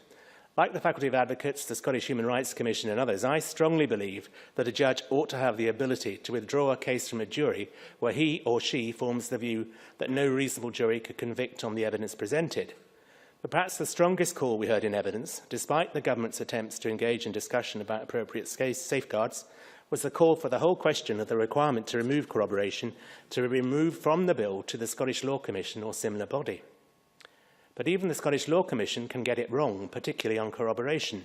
Those of you with very long memories should be aware that back in 1965, the SLC consulted widely on the abolition of corroboration in personal injury cases only. Subsequently, the SLC changed their mind, recommending the abolition in all civil cases. This was incorporated in a government bill. Then, following a political and legal outcry, the government of the day agreed to opposition demands to abolish it for personal injury only. The bill was amended and it became law in 1968, and it took a further 20 years following a further SLC report before it was abolished altogether. Some of the concerns about reliance on one smooth-talking but apparently credible witness were heard then. But we've moved on, and no one now would seek its return for civil matters. So controversy on corroboration is not new. The government has taken on board concerns. I would say it has listened, reflected and acted about its proposal, and I very much welcome Lord Bonamy's appointment and indeed the wide terms of reference, which I'm pleased to say go well beyond the government's second consultation. I'm pleased that Lord Bonamy will be looking at summary proceedings where the vast majority of cases proceed. I'm pleased he's looking at whether a formal statutory test for sufficiency based on supporting and the quality of the evidence is required. And I'm pleased that the question of whether a prosecutorial test should be placed in statute is also being considered. What's absolutely clear is it's vital we have in place a system that provides appropriate balances to prevent miscarriages of justice, so we don't replace one set of injustices with another. Lord Bonamy needs time to carry out his work, and we as a committee in Parliament will need time to absorb that work, to consider it and scrutinise it before any proposals pass into law. Most of all, we need sufficient time to build a new consensus. Hopefully this time, and I accept I may be optimistic, not only to include the Crown, police and witness groups, but legal practitioners, judges and academics too. But this bill is not just about corroboration. Briefly, I note and agree the government's comments on arrest provisions, particularly on a record of the reasons where an arrestee is released before arriving at a police station. And I agree with them on the time limit for detention. And I would just emphasise the bill provides a valuable extension of the right of access to a solicitor to all suspects held in custody. And I welcome also the government's commitment to discuss with relevant stakeholders how post-charge questioning will operate. And as a committee, we welcome the proposed administrative and procedural changes to solemn procedure in the Sheriff Court, which I think are largely uncontroversial. Presiding Officer, this is a substantial bill that ought now to proceed. Many thanks. Now call on John Finney to be followed by Linda Fabiani. Up to 6 minutes, please. Sadly, no more. Thank you, Presiding Officer. I'd like to thank the convener of the Justice Committee for the way she's chaired the committee and for her delivery of the report today. It must have been a challenging position for her. Someone very early in this debate talked about putting party differences behind, and sadly on both sides of this debate we've not heard that. This debate should not be about personalities, it should be about the merits of the case, and I think we should all accept that we can have different views and hold them in good faith. Having said that, I remain absolutely resolute that the case has not been made to support the abolition of corroboration, and I think corroboration is a fundamental building block of Scots law. The Cabinet Secretary tells us that he's listened, reflected and acted, and a consequence of that is the Lord Bonamy Group. And if I noted the Cabinet Secretary collectively, he said it would be balanced and effective. Excuse me. There are wide terms, but I have to say I'm disappointed that the status quo is ruled out, because it seems to me that you're limiting the scope, and that isn't helpful. Having said that, I think the Bonamy Committee has compiled a very good folk. I'm grateful for my colleague Rhoda Grant raising the issue there, and if it could be broadened to include the likes of rate prices, I think it would be all the richer for that. But I have to say the parliamentary process, I have some disquiet about. I don't think this is the way that we should transact business. Can I touch on one of the issues of corroboration, and that is what Lord Gill told us in the committee, and I quote here: "If there is a good, solid case for abolishing corroboration, there should be no need for any safeguards." The moment we say there have to be safeguards, we are conceding that the changes create a risk of miscarriage of justice, which in my view it will. Now, that's a very powerful source. What we did hear in evidence from the Scottish Human Rights Commission is that corroboration... Yes, certainly. Sandra White. For taking an intervention, and I know they've mentioned about miscarriage of justice and justice, but do you also think that victims that can't get heard at all and access to justice, that's a miscarriage of justice for them? Well, I think if there's one phrase that's characterised this debate which has just become meaningless, and that is the term access to justice. I want everyone to have access to justice. That's accused and victims, and I think that's very important. And I think to characterise the debate in any other terms is extremely unhelpful. The Scottish Human Rights Commission told us that corroboration is a form of protection. There are other forms of protection available, and I certainly will welcome the Bonamy review and read with interest what they come up with. But I stress again, I don't think this is the way we should have gone about business. There have been some protections offered, but of course they relate to solemn procedure, and that represents only 10% of the cases that are tried. And of course that suggests and makes it very clear that 90% of the summary cases don't have these protections. This is at a time when we have a record number of police officers, and there's been great advances in technology, and we heard some of these advances. So the advances in technology that are often cited as frustrating police operations actually enhance the police operations too, a lot of them. And what I would say to my colleague Sandra White is one day you can be a victim, the other day you can be an accused, and I think we want the highest standards to apply for everyone. And it is certainly the case that failure to prosecute is always down to corroboration. There is a public interest to be served, and there's the interest of the complainer to be served. And I have to say, and this is information I've shared with the Cabinet Secretary personally, I had some disquiet about some of the examples we were given. Very emotive cases. You can't, in the passage of 2 sentences, understand the minutiae of a case, and I think some of the representation was less than helpful. Can I move on to some of the other aspects of the bill? I'm not convinced that there's a need to change the terms of detention and arrest, and I think if we are, that an arrest should have a definition. That's not a personal view, that's a view that's shared with Lord Calderway and the Scottish Human Rights Commission. We've heard about the legal debates that will take place. There'll be, I think we can be assured there will be plenty in stated cases around this, notwithstanding the Cabinet Secretary's assurances that this is going to be streamlined. What I thought very peculiar in the response from the Scottish Government was a suggestion that providing a definition would, and I quote, jeopardise alternative to court proceedings. Now, I find that very strange. The idea that defining arrest would somehow impact on the issuing of parking tickets seems to me to be way off the mark. I welcome the term de-arrest not being used, and with regard to the letter of rights, I'm delighted that that's on a statutory footing. I think, given what we know about the communication skills and literacy skills of people who find themselves in custody, I think it should be read out to people. I'm not convinced about the call for an extension of detention time by the police. I welcome the abolition of the 24 hours. The reality is, and I speak as a former police officer, if the police were to be offered 48 hours detention, they'd be bidding to get 72 hours detention. I support the position again of the Scottish Human Rights Commission, 6 hours with extension only in exceptional circumstances and only to facilitate Article 6 rights. That's the provision of a lawyer or interpreter. Depriving someone of their liberty is a very important issue and, as has been said, must be based on evidence, not anecdote. The idea of keeping a child in custody for more than 6 hours would, to my mind, be dark ages, and we need to look at that and the issues of criminal responsibility, age of criminal responsibility. We're told in the response from the Scottish Government in relation to the detention provisions that they're creating a mandatory review by senior officer not directly involved in the investigation. And my question is, good grief, is that not happening already? Because if it's not, it most certainly should be. Investigation liberation can't be summed up in 10 seconds, but it will be very, very problematic in rural areas, and I think there's a lot of challenges to come from that. Thank you very much. Thank you very much. Now call on Linda Fabiani to be followed by Margaret McCulloch. Up to 6 minutes, please. Thank you, Presiding Officer. I'd like to start by saying that although I've been here in this Parliament for a long time, I've never actually been on the Justice Committee or had anything to do with any of the justice portfolios. Likewise, I'm not a lawyer, I've never served in the police force or anything like that. So I come at this entirely from a layperson's view. And that, after all, is the way that the vast majority of people in this country come at it. So when I heard a lot of the talk, and I'll start just on the corroboration issue, because that's what all the fuss has been about, I went out my way to look at this and try and study it and try and understand it.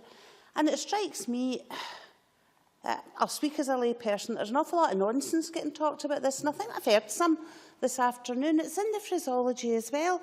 I keep hearing that we're abolishing corroboration.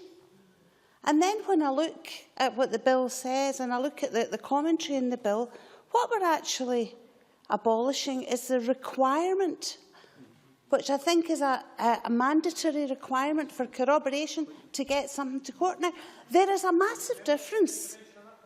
Aye, if you like. Aye. John Finney. Thank you for taking the intervention. You talk about it to be in the layman's terms.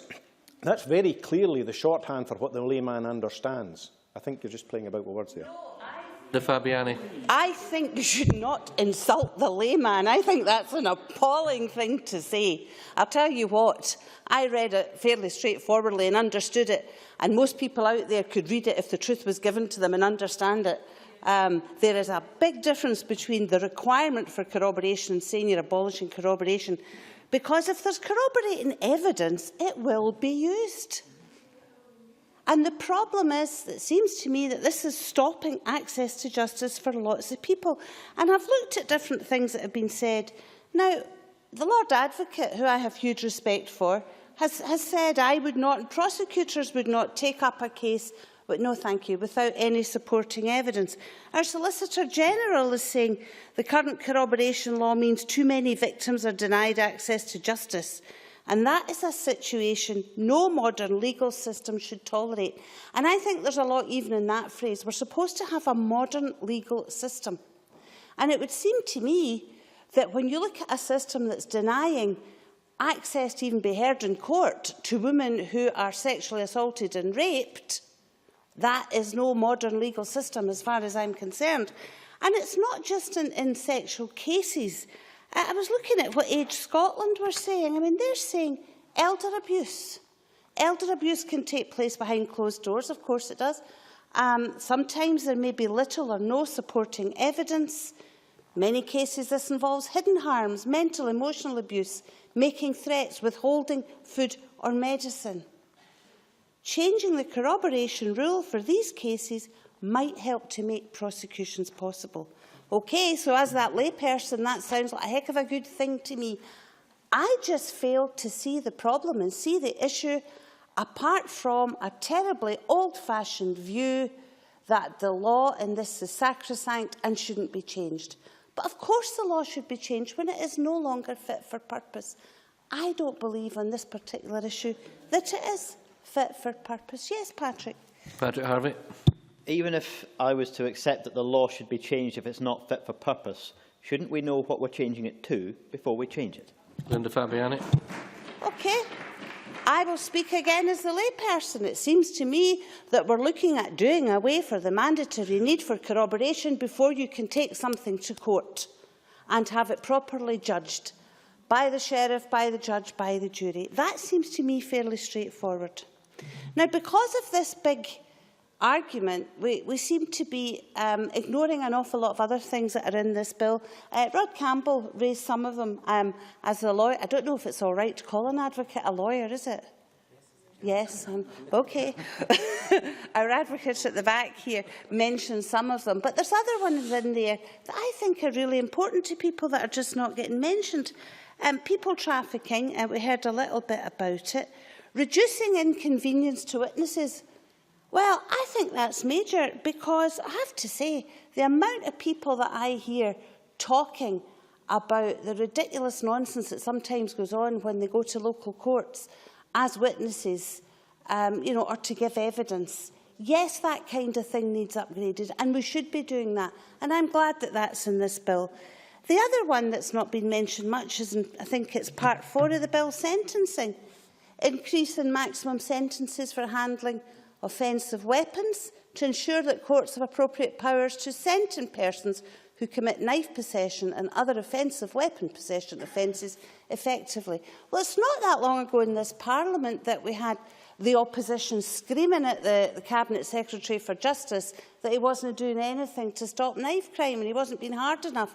And here we are, after successful campaigns that we've had to reduce the carrying of knives, here we are looking at it in this bill as well to say that there should be the power to increase the sentence for carrying an offensive weapon. So I think that is absolutely worthy of note as well. Child suspects. In your last 10 seconds. The fact that under 16 your rights cannot be waived. However, a reflection that for 16 and 17-year-olds they have a degree of autonomy and these can be waived unless a person is considered vulnerable. There's an awful lot in there, and I have a real worry that some of that is being sidelined. Let's not do that. Thanks so much. Now call on Margaret McCulloch to be followed by Gil Patterson. Thank you, Presiding Officer. Parliament will divide when we vote later this evening, and when we do, many of us will be thinking about the requirement for corroboration and how many changes arising from this bill could shape our criminal justice system for years to come. As we've heard, this bill includes welcome measures in human trafficking and a more efficient appeals process, but proposals for corroboration are controversial. Corroboration is a central tenet of Scots law. It's unique, it's historic, it's a feature of our legal system which those who defend it say prevents miscarriage of justice. Critics, however, say it's an abnormality, and focusing on the quantity of evidence over quality is a barrier to justice. Like others, I've got my concerns about whether the requirements for corroboration prevents victims of particular offences not just having their day in court, but ultimately from getting justice. I know that case has been made by Scottish Women's Aid and Rape Crisis Scotland, who are speaking up for women affected by rape, sex crimes and domestic violence. Presiding Officer, I stood in a manifesto which sought to give greater emphasis to the rights of victims in our justice system. We said there should be a Charter of Victims' Rights, setting out what victims can expect from the law before, during and after their time in court. We said that there should be an independent Victims Commissioner to defend that Charter. We said that it was wrong that rape conviction rates here were amongst the lowest in the Western world, and that we wanted a renewed focus on improving the treatment of victims of rape in the justice system. Crucially, we said that the time has come to review corroboration in rape cases and that we would consider the findings of the Carloway Review. We did consider the Carloway Review recommendations, and while we remain sceptical about blanket changes without corresponding safeguards, there is still a case for reform. Presiding Officer, what does it say about the way this bill has been handled when a proposal that has found some measure of support, at least in the two largest parties, is about to go to a knife-edge vote the government might lose?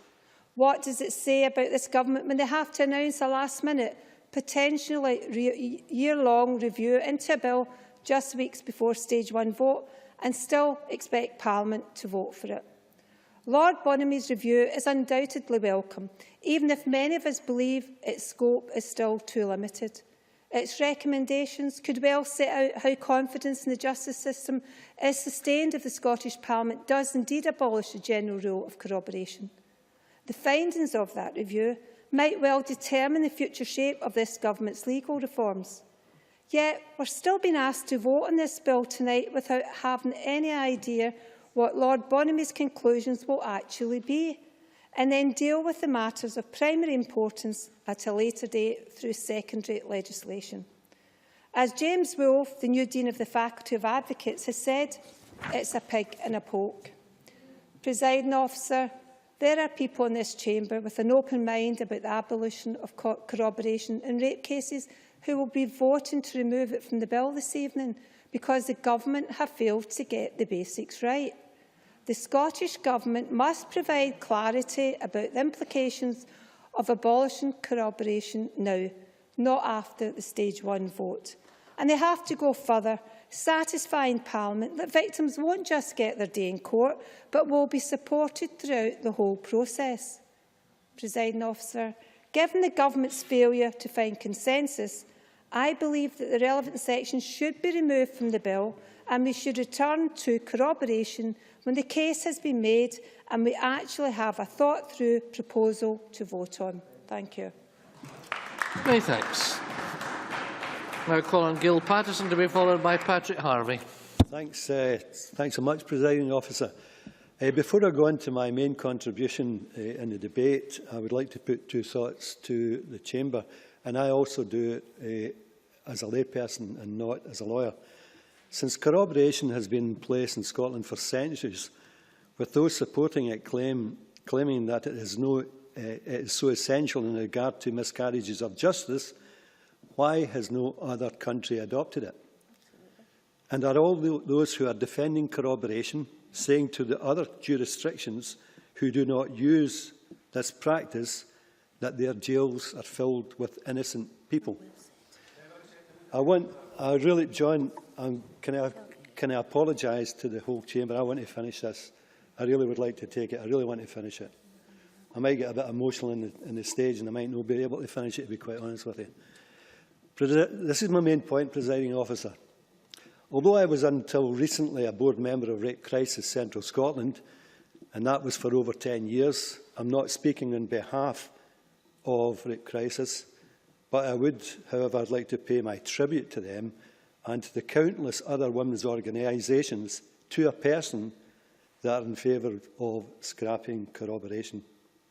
In fact, if you look at the history of these groups, you will see that one of the main drivers for them being formed was because of the consequences of corroboration, and now, ironically, they deal with the aftermath of its failures on a daily basis. I want to dedicate my contribution to a woman called Jean by telling her story. Jean's a misnomer, I've got to tell you. Jean's story will in many ways be familiar to those women in groups who will have had similar experiences and who have to deal with the wreckage when personal tragedy strikes. Jean was overpowered and raped by a person she knew. The incident was very quickly reported to and acted on by the police authorities. They didn't collect the evidence at the time. They did even better by escorting Jean to a hospital, which is part of their valuable training, where a forensic surgeon immediately examined her and expertly collected the evidence. Already while the examination was taking place, the surgeon was quietly engaging in counselling and in offering advice as to where and who could offer early, vital services to support Jean over what the surgeon knew to be a very protracted and traumatic period. Jean was supported through this time by her husband and assisted by Rape Crisis, sympathetically dealt with by the police, but at the same time questioned in detail by them. The process was over months and months, and although the Fiscals Department were also extremely sympathetic to the situation, the time taken for the conclusion as to whether a trial would proceed took its toll. Then the second worst day of Jean's life happened when the Fiscal declared that they could not proceed to trial. The word of corroboration was never used, but as matters unfolded, it was clear that the case failed due to the lack of corroboration. On the day that Jean was raped, her life changed, but she had the support of others that helped her meet the challenge that came about. Sadly, when it was announced that the case would not be brought to court, Jean's life, as she had known it, came to an abrupt end. Her husband had been supportive throughout the time, but could not get over the expectation that after the attack on Jean and the subsequent thorough investigation, there would be no trial. For him, no trial meant no rape. The accusations and the mistrust started. The fights began frequent as blame was put on Jean and the marriage ended. The depression, which had started shortly after the rape, deepened to chronic as Jean turned to alcohol for comfort. Soon after, her child was taken from her. She became so low, so full of self-loathing, that she attempted suicide. She had lost everything in her life over a few short but horrendous years. And although Jean and her daughter were thankfully united, Jean wonders what might have been if she had lived in some other jurisdiction. She had an early excellent forensic evidence. Her story was believed entirely by the police. The fiscal team supported her claims, and most people believe that if this had happened somewhere else, things would have been different. Presiding officer, our justice system is dysfunctional. There have been tens of thousands of Jeans who have been barred from justice by our system. I know it. Kenny McCaskill knows it. The victims know it. The forensic experts know it. The police know it. The Fiscal Department know it. Every person involved in women's groups working in the front line know it. Even lawyers know it, judges and otherwise. If we all know it, then that in itself is an affront to justice, and we should be ashamed, thoroughly ashamed. Why does our system recognise barriers to justice but does nothing about it? Surely it must be a system. Surely it must not be the system that makes the verdict. Surely it must be a judge and a jury. You must draw to a close, please. Jean, if you're listening, I know you weren't heard in your time of need, but I pray that tonight this Parliament hears your voice today. I urge all members across the chamber to think at Jean and all the other Jeans and support the government's bill. Thank you. Many thanks. Now call on Patrick Harvey to be followed by Sandra White. Thank you, Deputy Presiding Officer, and I'm grateful for the chance to participate in this debate. The speech that we've just heard, I suspect, will have had an effect on every member in this chamber, whatever position they take on the motion and amendment before us tonight, or on the detail of the legislation that the government is working on, and the prospect of recommendations from the Bonamy review as well. The fact that such a speech can have that effect on members who take different views on this matter needs to be recognised. This debate has benefited from some calm, reflective but passionate speeches on both sides.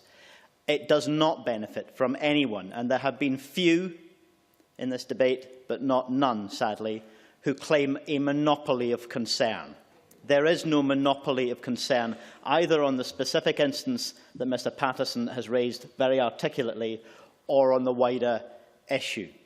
Those of us who have concerns about the prospect of miscarriages of justice, or of trials coming to court which don't have a prospect of conviction, of safe conviction, we do not claim that we have a monopoly of that concern. I doubt very much, in fact I'm certain, that Rape Crisis or the other organisations campaigning in this area, working in this area on a daily basis, they don't want an increase in convictions for the sake of it. They want an increase in safe convictions, not in wrongful convictions. Wrongful convictions would benefit nobody. Mr Allard. I thank the member to take the intervention. I just want him to realise that it's not an increase in conviction. This whole debate is an increase of prosecution. It's what it's all about. Well, I'm sorry that an increase in prosecutions without an increase in convictions would worry me very much in terms of the expectations and the stress that both accused persons and victims go through without justice coming out of it. We all want an increase in justice, safe convictions, not in wrongful convictions. But we do not claim a monopoly of concern on that question. And I would ask members who are supporting the government's position similarly not to claim a monopoly of concern on the impact of the offences and of the lack of access to justice which undoubtedly exists. And I say this as someone who is not yet convinced of the government's view that we should remove the requirement for corroboration, but someone who will be open to the arguments once I see what the government is proposing in its place. But for the Cabinet Secretary, and I'm sorry to say this, the Cabinet Secretary, who I like and admire on a number of issues and decisions that he's made, to sit at the front bench and openly laugh at the arguments of opposition members does himself no credit with his demeanour in the front bench today. For the Cabinet Secretary to say, out with the old and in with the new, I can only ask myself, why may Parliament not vote on both matters on the same day, take evidence on both matters at the same time, and reach our decision once we know what the new proposals will be. The Cabinet Secretary accepts, the Government accepts, that a new system of safeguards is going to be required. If we're going to move from a position which places greater emphasis on the quality than the quantity of evidence, I am open to those arguments. But those arguments have not been laid out in detail yet. And I think it's unreasonable for Parliament to be asked to pass legislation which is not specific to rape and sexual offences, but applies to the whole of our criminal justice system. To pass that legislation now is, in my view, to put it mildly, not a safe basis on which to pass such substantial legislation. The Cabinet Secretary argues that if we delay, if we wait until we know what is to be proposed in place of the requirement of corroboration, it will cause too much delay in the implementation. Well, implementation, if we pass the legislation that's before us without knowing what is to come, without knowing when the provisions on the requirement for corroboration will be enacted, implementation can still only be tentative implementation of a hypothetical change. Those preparing the way will still not know if or when Parliament would finally pass secondary legislation to make this change come about. If tentative preparation for a hypothetical change is what's about to happen, there is no reason that that can't happen if we simply say we'll make both decisions at the end of the process once we know what the proposals are going to be. Deputy Presiding Officer, I say again, I will be voting for the amendment which bears my name in support, coming from Margaret Mitchell today. I am open to the arguments in the future about what actually is going to be proposed. If Scottish law in this area is to evolve, into what will it evolve? I want to be able to judge that, see the detail of it, and hear the evidence of those who it will impact upon and who will work with the consequences of our decision. I want to know that before we make this decision, and that's why I'll be supporting the amendment this evening. Many thanks. Now call on Sandra White, after which we'll move to closing speeches. Thank you very much, Presiding Officer. And I want to thank all the previous speakers. I particularly want to thank Gil Patterson, very moving. I want to thank Linda Fabiani for a very major, down-to-earth contribution, a breath of fresh air. And if Linda wants, I'm more than welcome, happy to welcome her into the committee, Presiding Officer. There's been many measures in this bill which has been welcomed by every party, and it's been, well rehearsed in that. But obviously there is one which hasn't and isn't welcomed by every party in this chamber, and that's the issue that I want to basically turn to, Presiding Officer. It's one of the issues which has generated, I would say, more heat, more discussion than any other part of the bill, and of course it's corroboration and its reform, which in my mind is long overdue, not only for the victims of rape and sexual assault, which is so powerfully put forward by my colleague Christina McKelvey, but also for the elderly, as been mentioned earlier by Linda Fabiani, and also other vulnerable groups. Many who have spoken here today against reform for corroboration cite justice, miscarriage of justice for all. And as I said earlier on to John Finney, well, what about the justice which is being denied and the victims that see it as a miscarriage of justice, that they don't get access to justice? And I really think it's very disparaging for John Finney to look at access to justice as if it's something that shouldn't be spoken about and doesn't exist. It exists in the minds of victims. It is access for them. And one other thing I really would like to say also is this bandying about of this word, people getting their day in court. It's nothing to do with people getting their day in court. It's to do with people getting access to justice. And if you speak to victims, they do not like the disparaging remark either of getting your day in court. I really think people should stop mentioning it. I'm sorry, John, I don't have time. They really should think before they say various things. Now, there's also been talk about people changing their minds, and certainly a number of people I know here have changed their minds. And I'd like to give you a couple of examples of people who have changed their minds. Labour Party 2011 manifesto. We believe that the time has come to consider the arguments for reforming the need for corroboration in rape cases, and will consider the recommendations of the Carley Review. Please let me go on. That was the first, and then we go on to James Kelly. 1st of December 2011 debate on the Callaway Review, Lord Callaway's report sets out the history of why corroboration was incorporated into Scots laws. It's important to remember that it was incorporated at a time when the legal system and the country were very different. There have been many advances since that time, not only in technology, but in the skill and expertise of prosecutors and defence agents. Times have moved on. Labour has previously made its position clear in rape cases, in relation to which we feel corroboration should be abolished. So what are you waiting for? No, I'm sorry, Labour. What are you waiting for? 2011 manifesto, you spoke about the Callaway Review, when you saw the evidence, corroboration should be abolished. That you still say you don't have enough information. I really can't understand it at all. Graham Pearson, the requirement for corroboration goes back so far, it's difficult to remember why and how it all began.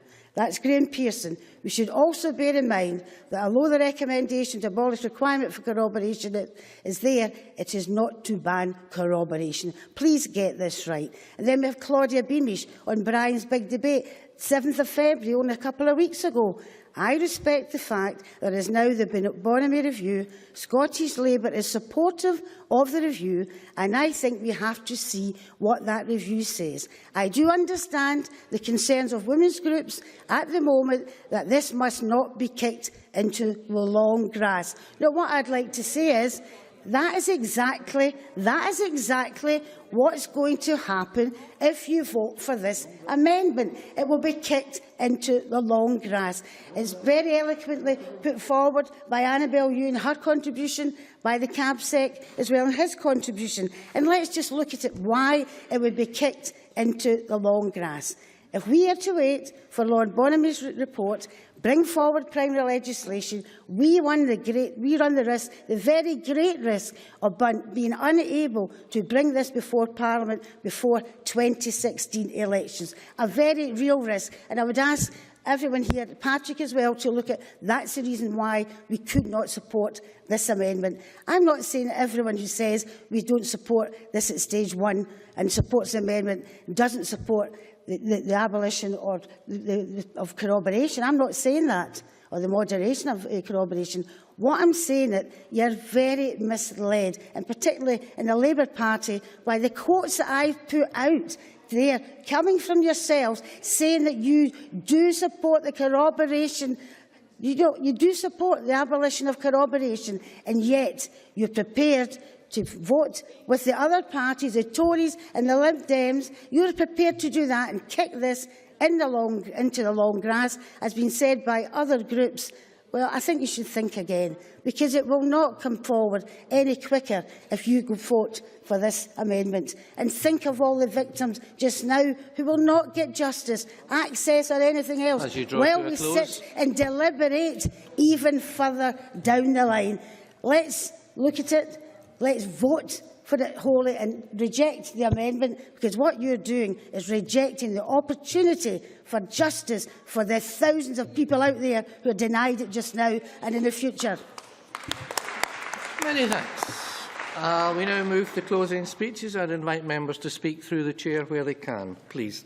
Colin Murdo-Fraser, 6 minutes would be helpful.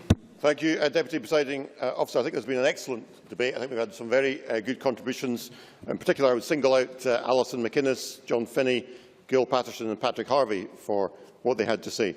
As Margaret Mitchell said, this has been a very wide-ranging bill, much of which we welcome. There are measures to reduce unnecessary delays in progressing cases, proposals to increase the maximum custodial sentence for knife crime from 4 to 5 years, what will be a fairly minor change to automatic early release, affecting 2% of offenders, but nevertheless welcome, and other worthy provisions. But the major area of controversy has been the proposal to abolish the rule of corroboration. And as we've heard in this debate, this is a proposal where we've had concerns raised by the Law Society, and I should declare an interest as a member. Every senior judge, apart from Lord Carloway, including Lord Gill, the Lord President, every single living previous Lord President, the Faculty of Advocates, the Scottish Human Rights Commission, the cross-party group on adult survivors of childhood sexual abuse, Lord Carloway's own expert reference group, Justice Scotland and many other experts and academics. Now, I struggle to understand from the Cabinet Secretary and from his colleagues on the SNP benches why this change was required. And the case seemed to be that more victims would get their day in court. But of course, it wouldn't be the case that this change would increase the rate of conviction. Because in England and Wales, the conviction rate for sexual offences is almost identical to that in Scotland, despite the lack of a corroboration rule there. And the Lord Advocate, in evidence to the Justice Committee himself, made the point that there would not necessarily be an increase in convictions. And indeed, in this very debate, Mr Allard made precisely that point. Yes, of course. Christian Allard. I'm not sure if the members had listened to my previous intervention. It's not about the rate of conviction. That will come later. It's about the rate of prosecution, access to justice. We need to have cases to go through prosecution. There is no miscarriages of justice just now because we are not going through prosecution. We need to go through prosecution. Well, I thank Mr Allard for confirming that what I said about his intervention was entirely correct.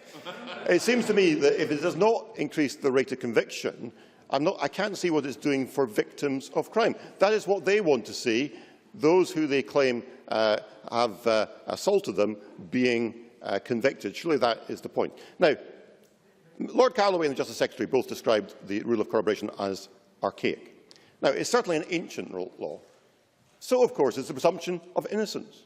And I dare say there are prosecutors and people in the police who would be quite happy to scrap what they would describe as the archaic law of the presumption of innocence, and I dare say that would increase convictions. There's no doubt about that. Our role in Parliament is not to do everything the police and prosecutors ask for. As Alison McInnes said in an excellent contribution, our role in Parliament is to strike a balance, and sometimes it's a difficult balance. And the balance is to ensure that the innocent are protected, and scrapping the requirement for corroboration tips the balance too far, in my opinion. I just want to say something about the Justice Committee. I think those of us who are involved in committees in this Parliament know how unusual it is, since 2011, for SNP-dominated committees to say anything critical of a measure proposed by the SNP government. And we've all sat there and seen lines in any way critical of anything the government are doing being excised by SNP members. What makes this remarkable is this is the first instance I can think of in the past 3 years where a SNP-dominated committee has actually disagreed with a proposal from the Scottish Government. And I think the Cabinet Secretary should take note as that. And I think, in particular, the views of the committee convener, Christine Graham, very well regarded committee convener, a lawyer like myself, when she decides that what the Government are doing is not correct, the Cabinet Secretary and the Government should listen to that, and Parliament should listen to that. And we know that even the Cabinet Secretary himself has concerns. We know he has concerns because he has conceded a review under Lord Bonamy. But I think it's an extraordinary approach to say we should pass this into law and we will then have the review thereafter. That's the wrong way round. We shouldn't be asked to pass a law until we have full scrutiny of the proposal and have the review first. So let us make an offer to the Cabinet Secretary. We will not be unreasonable on this issue. We are happy to look at the case for scrapping the general corroboration rule as part of a wider review of the laws of evidence, precisely what Lord Gill proposed to the Justice Committee. So the Cabinet Secretary can take this away, take this out of the bill, bring back fresh primary legislation following the review. It will get proper parliamentary scrutiny, and he will get support from us if he does that job properly. Presiding Officer, the Cabinet Secretary has a simple choice. He's a fair-minded man. I have a lot of respect for him as Justice Secretary. He's a fair-minded man. He can, this afternoon, either do the right thing, listen to the Justice Committee, listen to its esteemed convener, listen to all the opposition parties in here, all the various outside bodies who have raised concerns about this, and take this provision out of the bill, rethink it, review it, and bring it back to Parliament for proper consideration. Or he can railroad this through this afternoon on what will be a tightly whipped vote, with inevitably a narrow majority at best, and show contempt for the view of the Justice Committee. This is his chance, Presiding Officer, to show his mettle. I hope he won't disappoint me or the people of Scotland. I now call on Eileen Murray. Ms Murray, you've got 8 minutes.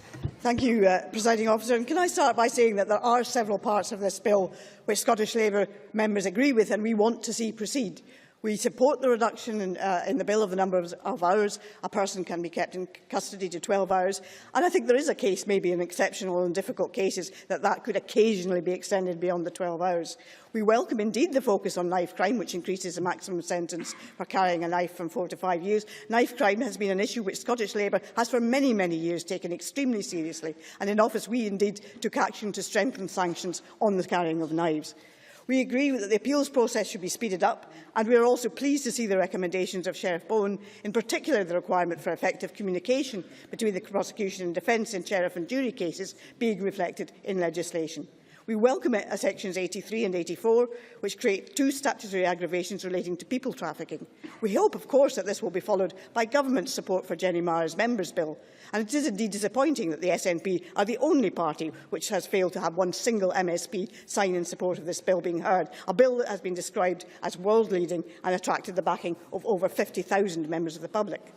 We have some concerns about some proposals. As Christine Graham referred to in her speech, the use of term arrest to cover questioning by the police without charge could lead to misunderstanding regarding the status, and the term persons not officially accused may be difficult to introduce into common parlance. And if these changes are to be introduced, there will need to be focused efforts to ensure that the media and the public understand the changes and the fact that the term arrest no longer indicates that the police has sufficient evidence yet to press charges. We agree that the police should be able to release a suspect with a consequent period of investigative liberation prior to any charges being pressed. However, consideration needs to be given as to how this may also be interpreted by the person's employers and members of the public, and the effect that this may have on the suspect's private life. And I also have much sympathy with the view that the complainer, particularly in the case of person-to-person crimes, should be advised of the period of investigative liberation and any conditions attached. And this, of course, is something that we can pursue at stage 2. But as others have said, the most contentious issue is the abolition of the requirement for corroboration, and that has dominated this debate, unsurprisingly. Can I make it quite clear? I do not oppose this at the current time through any desire to give the government a kicking. The question of whether one of the cornerstones of Scots law should be abolished is far too serious for any transitory political gain. And indeed it was with deep regret that I concluded, having listened to the 11 evidence sessions to which the convener referred, and reading through the 57 pieces of written evidence and the 11 supplementary pieces of evidence, that I came to the conclusion that the Cabinet Secretary has not yet made the case for the abolition of the requirement for corroboration. I actually wanted him to convince me that it would make a difference to the lives of victims of person-to-person crimes, such as rape, sexual assault and domestic abuse, without compromising the civil liberties of suspects of other crimes. But unfortunately, he has failed to do so. Sandra White. Sandra White. Even though you didn't take one, carry on, because I'm doing my best. sorry, Elaine. Thank you very much for taking the intervention. I just feel a wee bit confused. You mentioned about the corroboration. So how come when you had read the Carraway report that you basically said, or James Kelly basically said this, that we support the abolition of corroboration? How can you change your mind quite so quickly as that? I've had my mind made up on that, and I don't think that's a correct quote of what James Kelly has actually said. Now, if I may continue, and you did not take an intervention from me, I may point out, we do understand the frustration of organisations representing the victims of these crimes, such as Women's Aid, Victim Support and Rape Crisis, regarding the difficulties of getting cases into court. But as Murdo Fraser referred to, there is no evidence from systems where corroboration is not required, such as England, that the rate of successful conviction for sexual crimes is any higher than it is in Scotland. And unfortunately, there is evidence from England that miscarriages of justice across the system as a whole is higher. As Alice McInnes said, it may be easier to get a case into court, but once it is one person's word against another, the victim is likely to be subject to very robust examination by the Defence Counsel, and juries or sheriffs may be reluctant to convict on the basis of one person's word against another's. The experience of an unsuccessful trial could be absolutely horrific for a victim, and also leave her exposed and indeed endangered if the accused is not subsequently convicted. Now, all of us on these benches agree with Rhoda Grant and Sandra White and others that the issues of domestic and sexual violence must be taken extremely seriously. But the problem in achieving justice for victims is far wider than just the prosecution system. I think the terrible case that Gail Patterson described to us actually shows us how bad the whole system is, and the fact that it's the whole system that needs to be reviewed. It's the attitudes of our society that need to be reviewed, and they are the ways in which our entire justice system works, which has to be reviewed, not only corroboration. And then there is the effect of abolishing corroboration on those accused of other crimes. What about the trade unionist on the picket line, the protester on a demonstration, the youngster accused of shoplifting? What protects them if their face doesn't fit, if the cause they support isn't popular with the establishment, or they've already had a brush with the police in the past? Who's protecting them if corroboration is taken out? Now, the Cabinet Secretary has made some concessions. He and the Lord Advocate have stated that no case will be taken to court without supporting evidence, and indeed this could be in the face of the bill. But that could be a way forward, but I'm not quite sure that that's not corroboration by another name. Now, as we know, and Margaret McAuliffe, John Finney, John Pentland, Patrick Harvey all mentioned the fact that the Cabinet Secretary had convened a review group under Lord Monaghan to look at additional safeguards.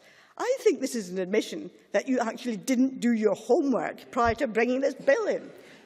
Enacting recommendations, as all those speakers have said, through secondary legislation is the wrong way of putting this right. Now, my plea to you this, and others in this group, in this chamber, is this. Scottish Labour's plea is this. Please withdraw the provisions on the abolition of corroboration from this bill. Widen the scope of the review group to consider the range of problems which face victims of person-to-person crime. Widen the membership to include representatives of those victims. Look at removal of the requirement for corroboration, yes. Look at possibly defining corroboration or putting supporting evidence on a bill and with some sort of definition. Look at the additional safeguards which may be required to protect civil liberties. And when you've done all that, bring back robust, well-evidenced legislation to this Parliament when that process has been concluded. Now, by all means, set a timescale for that process. You do not need to kick it into the long grass. It can be achieved within a defined timescale. But let us pass this legislation properly. If you do that, Presiding Officer, if the Cabinet Secretary does that, he will have and his government will have the full support of members on these benches, and I think members across the chamber, because we all want to make a difference to victims who do not get justice at the moment. But we do not want to do that at the expense of civil liberties of other vulnerable people in our society.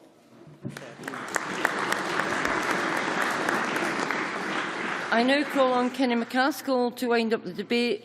Cabinet Secretary, I would be obliged if you would continue until 4:59. Thank you, Presiding Officer.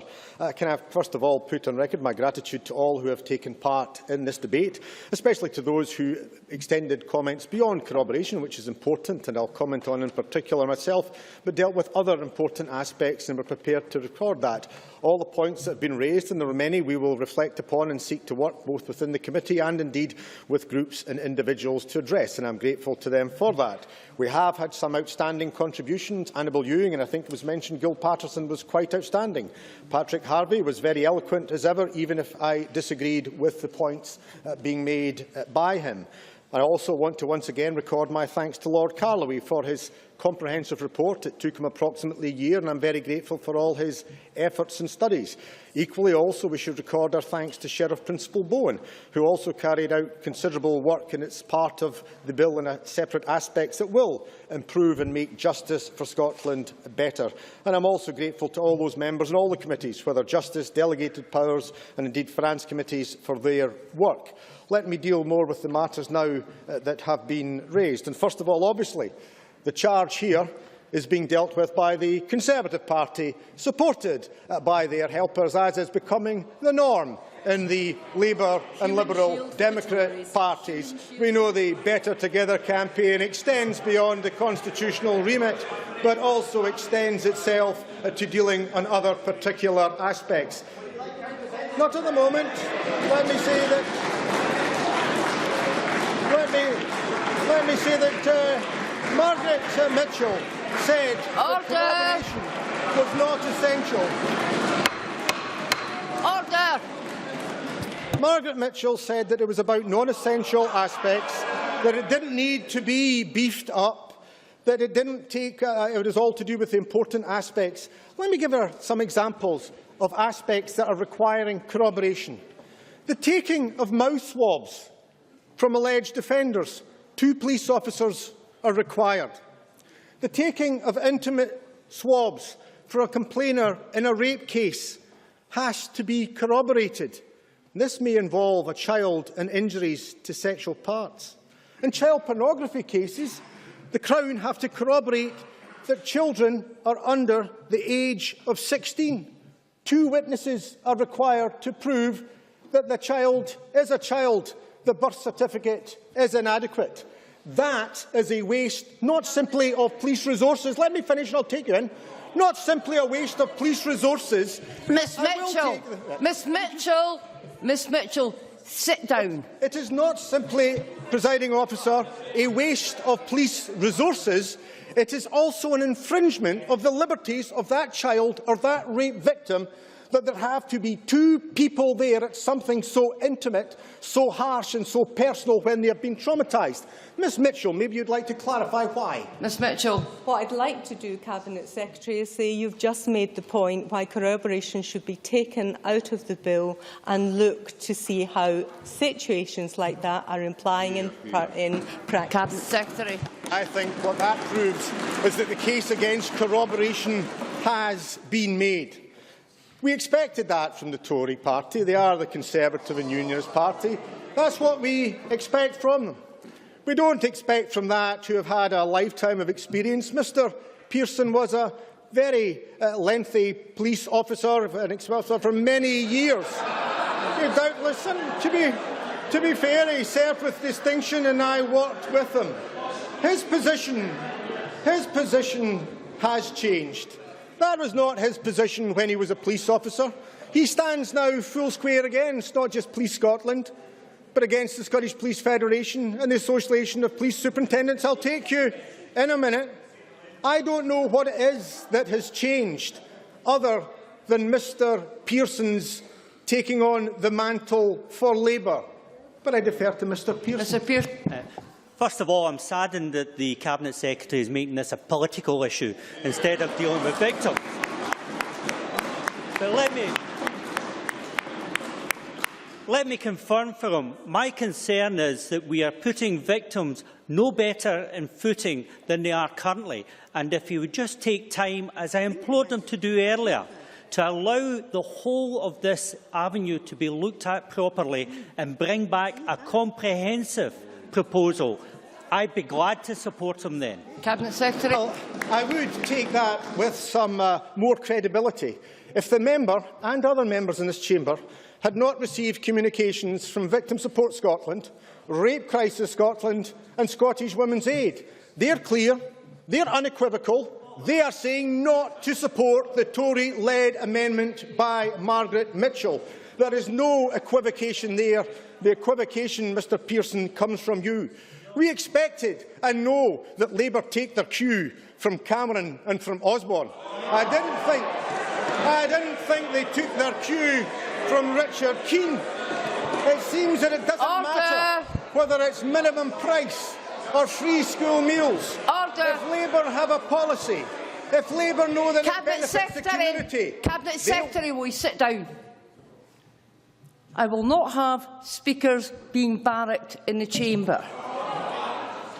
I recognise that this is a very heated debate, but can I say that there are people watching this debate and you are not doing the Scottish Parliament any favours by your behaviour. Cabinet Secretary. As I say, there are aspects where Labour had clear, principled positions and they now seem to stand on their head. Patrick Harvie, I accept, has come from a different view and I'm prepared to discuss and engage with him. He doesn't believe, I think, that the case against corroboration has been made. I believe that it has. The important thing is that the Labour Party believed that the case against corroboration had been made. That is why, not at the moment, I've got to deal with Labour, that is why the Labour Party manifesto was clear that they wished to take consideration and with regard to rape. Let me deal with other matters. We have Mary... No, let me deal with the position of the 1st of December 2011. James Kelly, who's whipping Labour at the moment, was a Justice spokesman. Mr Kelly says Labour has previously made its position clear on rape cases, in relation to which we feel that corroboration should be abolished. On the 25th of September 2012, in a parliamentary debate in Carloway, Mary Fee, who I have the greatest admiration and respect for, said, "I agree with Lord Carloway that corroboration should be abolished. Corroboration is an ancient and archaic law that is preventing justice from being served in some of the most heinous crimes, such as rape and serious assault." We've heard today from Rhoda Grant, when she was dealing and addressing my colleague Fergus Ewing, then as the Community Safety Minister. She made it clear that with regard to corroboration, you're not getting corroboration, you're not getting witnesses to a crime. It happens within a home, and that's what makes domestic abuse different to any other crime. What is it that has changed since then? Why is it that Rhoda Grant had that position then, that Mary Fee spoke, that the Labour Party stood on a manifesto? What information have they received? They've received the information that has been forthcoming, that has been... On Elaine Murray. Elaine Murray. Could I just give you clarification on the manifesto, which said that we would consider the removal of corroboration for rape cases? Now, I pursued this both with Lord Gill and with Women's Aid and Rape Crisis during the course of us taking evidence, and nobody was interested in making nobody was interested in taking it for certain crimes only. They all said it should be across the board or not at all. Cabinet Secretary. It's what we're seeking to do as a government, because we recognise that this does not just affect those who are victims of rape or sexual offences. It affects, as Rhoda Grant knew better than anyone, as Lily Greenan gave evidence, it affects those who are victims of domestic abuse. We know, as Age in Scotland have said, it affects the elderly and was touched upon by other speakers. I don't have time, I'm afraid. We know that it addresses children, and comments have been made how children suffer behind closed doors. We've also heard evidence and testimony that has come in since the position of Labour's manifesto commitment. We've heard the testimony from Colette Barry. We've heard the testimony of Mary Ann Davidson. We've heard the victims of Lee Cyrus speak out, and Mr Fraser sits there and seems to ignore the points he took before. When he's given the answer by the Solicitor General, when he's told it's down to corroboration, he says nothing but apparently to continue the status quo, that it's actually creating the system that he was criticising and, I think correctly, complaining about. Mr Fraser.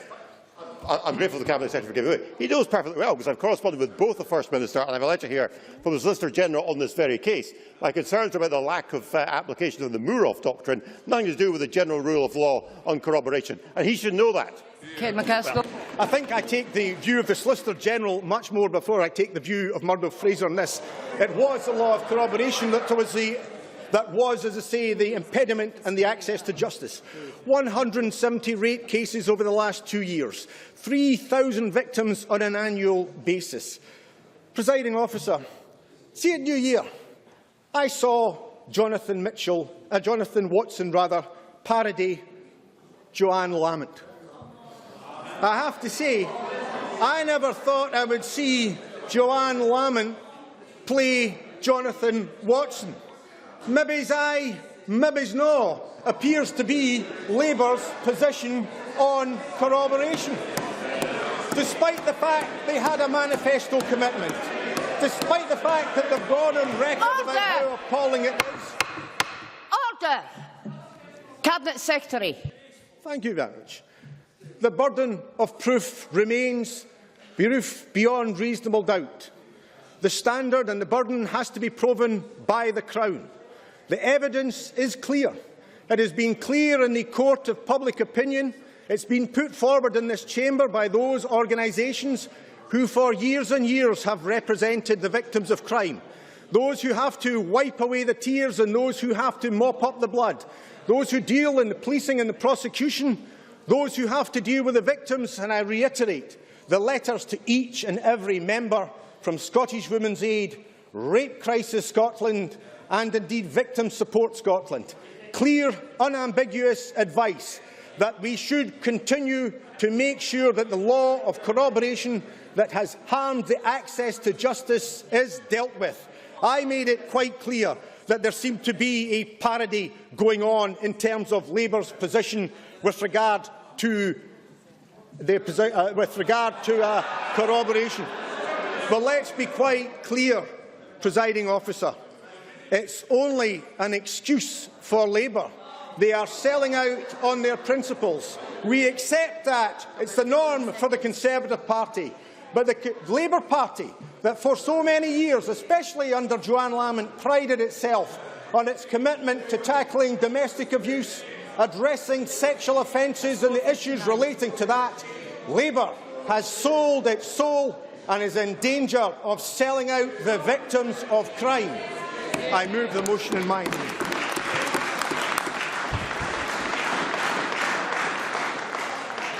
That concludes the debate on Stage 1 of the Criminal Justice Scotland Bill. Can I ask all members in this chamber to reflect on their behaviour this afternoon? Can I ask all members in this chamber to reflect on their behaviour this afternoon? Quite frankly, it was unacceptable. We now move to the next item of business, which is consideration of motion number 9149 in the name of John Swinney on the financial resolution for the Criminal Justice Scotland Bill. I call on John Swinney to move the motion. Cabinet Secretary. Question on this motion will be put at decision time. The next item of business is consideration of two parliamentary bureau motions. I would ask Joe Fitzpatrick to move motion number 9065 on committee membership and motion number 9172 on substitution on committees. Moved. The question on these motions will be put at decision time, to which we now come. There are 5 questions to be put as a result of today's business. The first question is that amendment number 9160.1 in the name of Margaret Mitchell, which seeks to amend motion number 9160 in the name of Kenny McCaskill on the Criminal Justice Scotland Bill, be agreed to. Are we all agreed? Yes. The Parliament is not agreed. We move to a vote. Members should cast their votes now.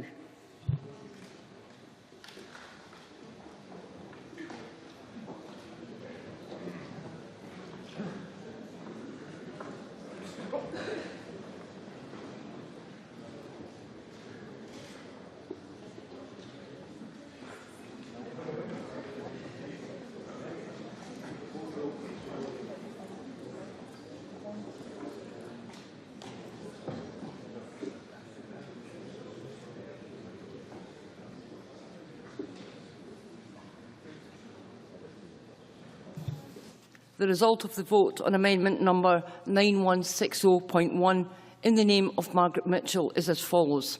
Yes, 61. No, 64. There was 1 abstention. The amendment is therefore not agreed to.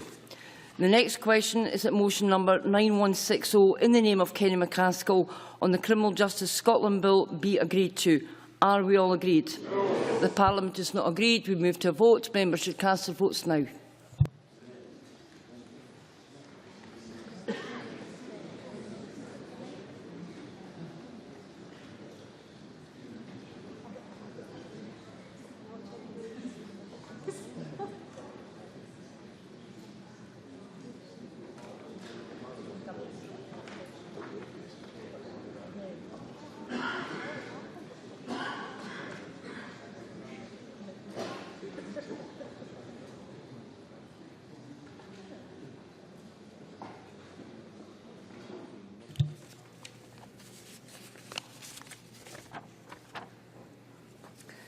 The result of the vote on motion number 9160 in the name of Kenny McCaskill is as follows.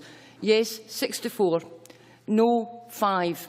There were 57 abstentions. The motion is therefore agreed to. The next question is that motion number 9149 in the name of John Swinney on the financial resolution for the Criminal Justice Scotland Bill be agreed to. Are we all agreed? The motion is therefore agreed to. The next question is that motion number 9065 in the name of Joe Fitzpatrick on committee membership be agreed to. Are we all agreed? The motion is therefore agreed to. The next question is that motion number 9172 in the name of Joe Fitzpatrick on substitution on committees be agreed to. Are we all agreed? The motion is therefore agreed to. That concludes decision time.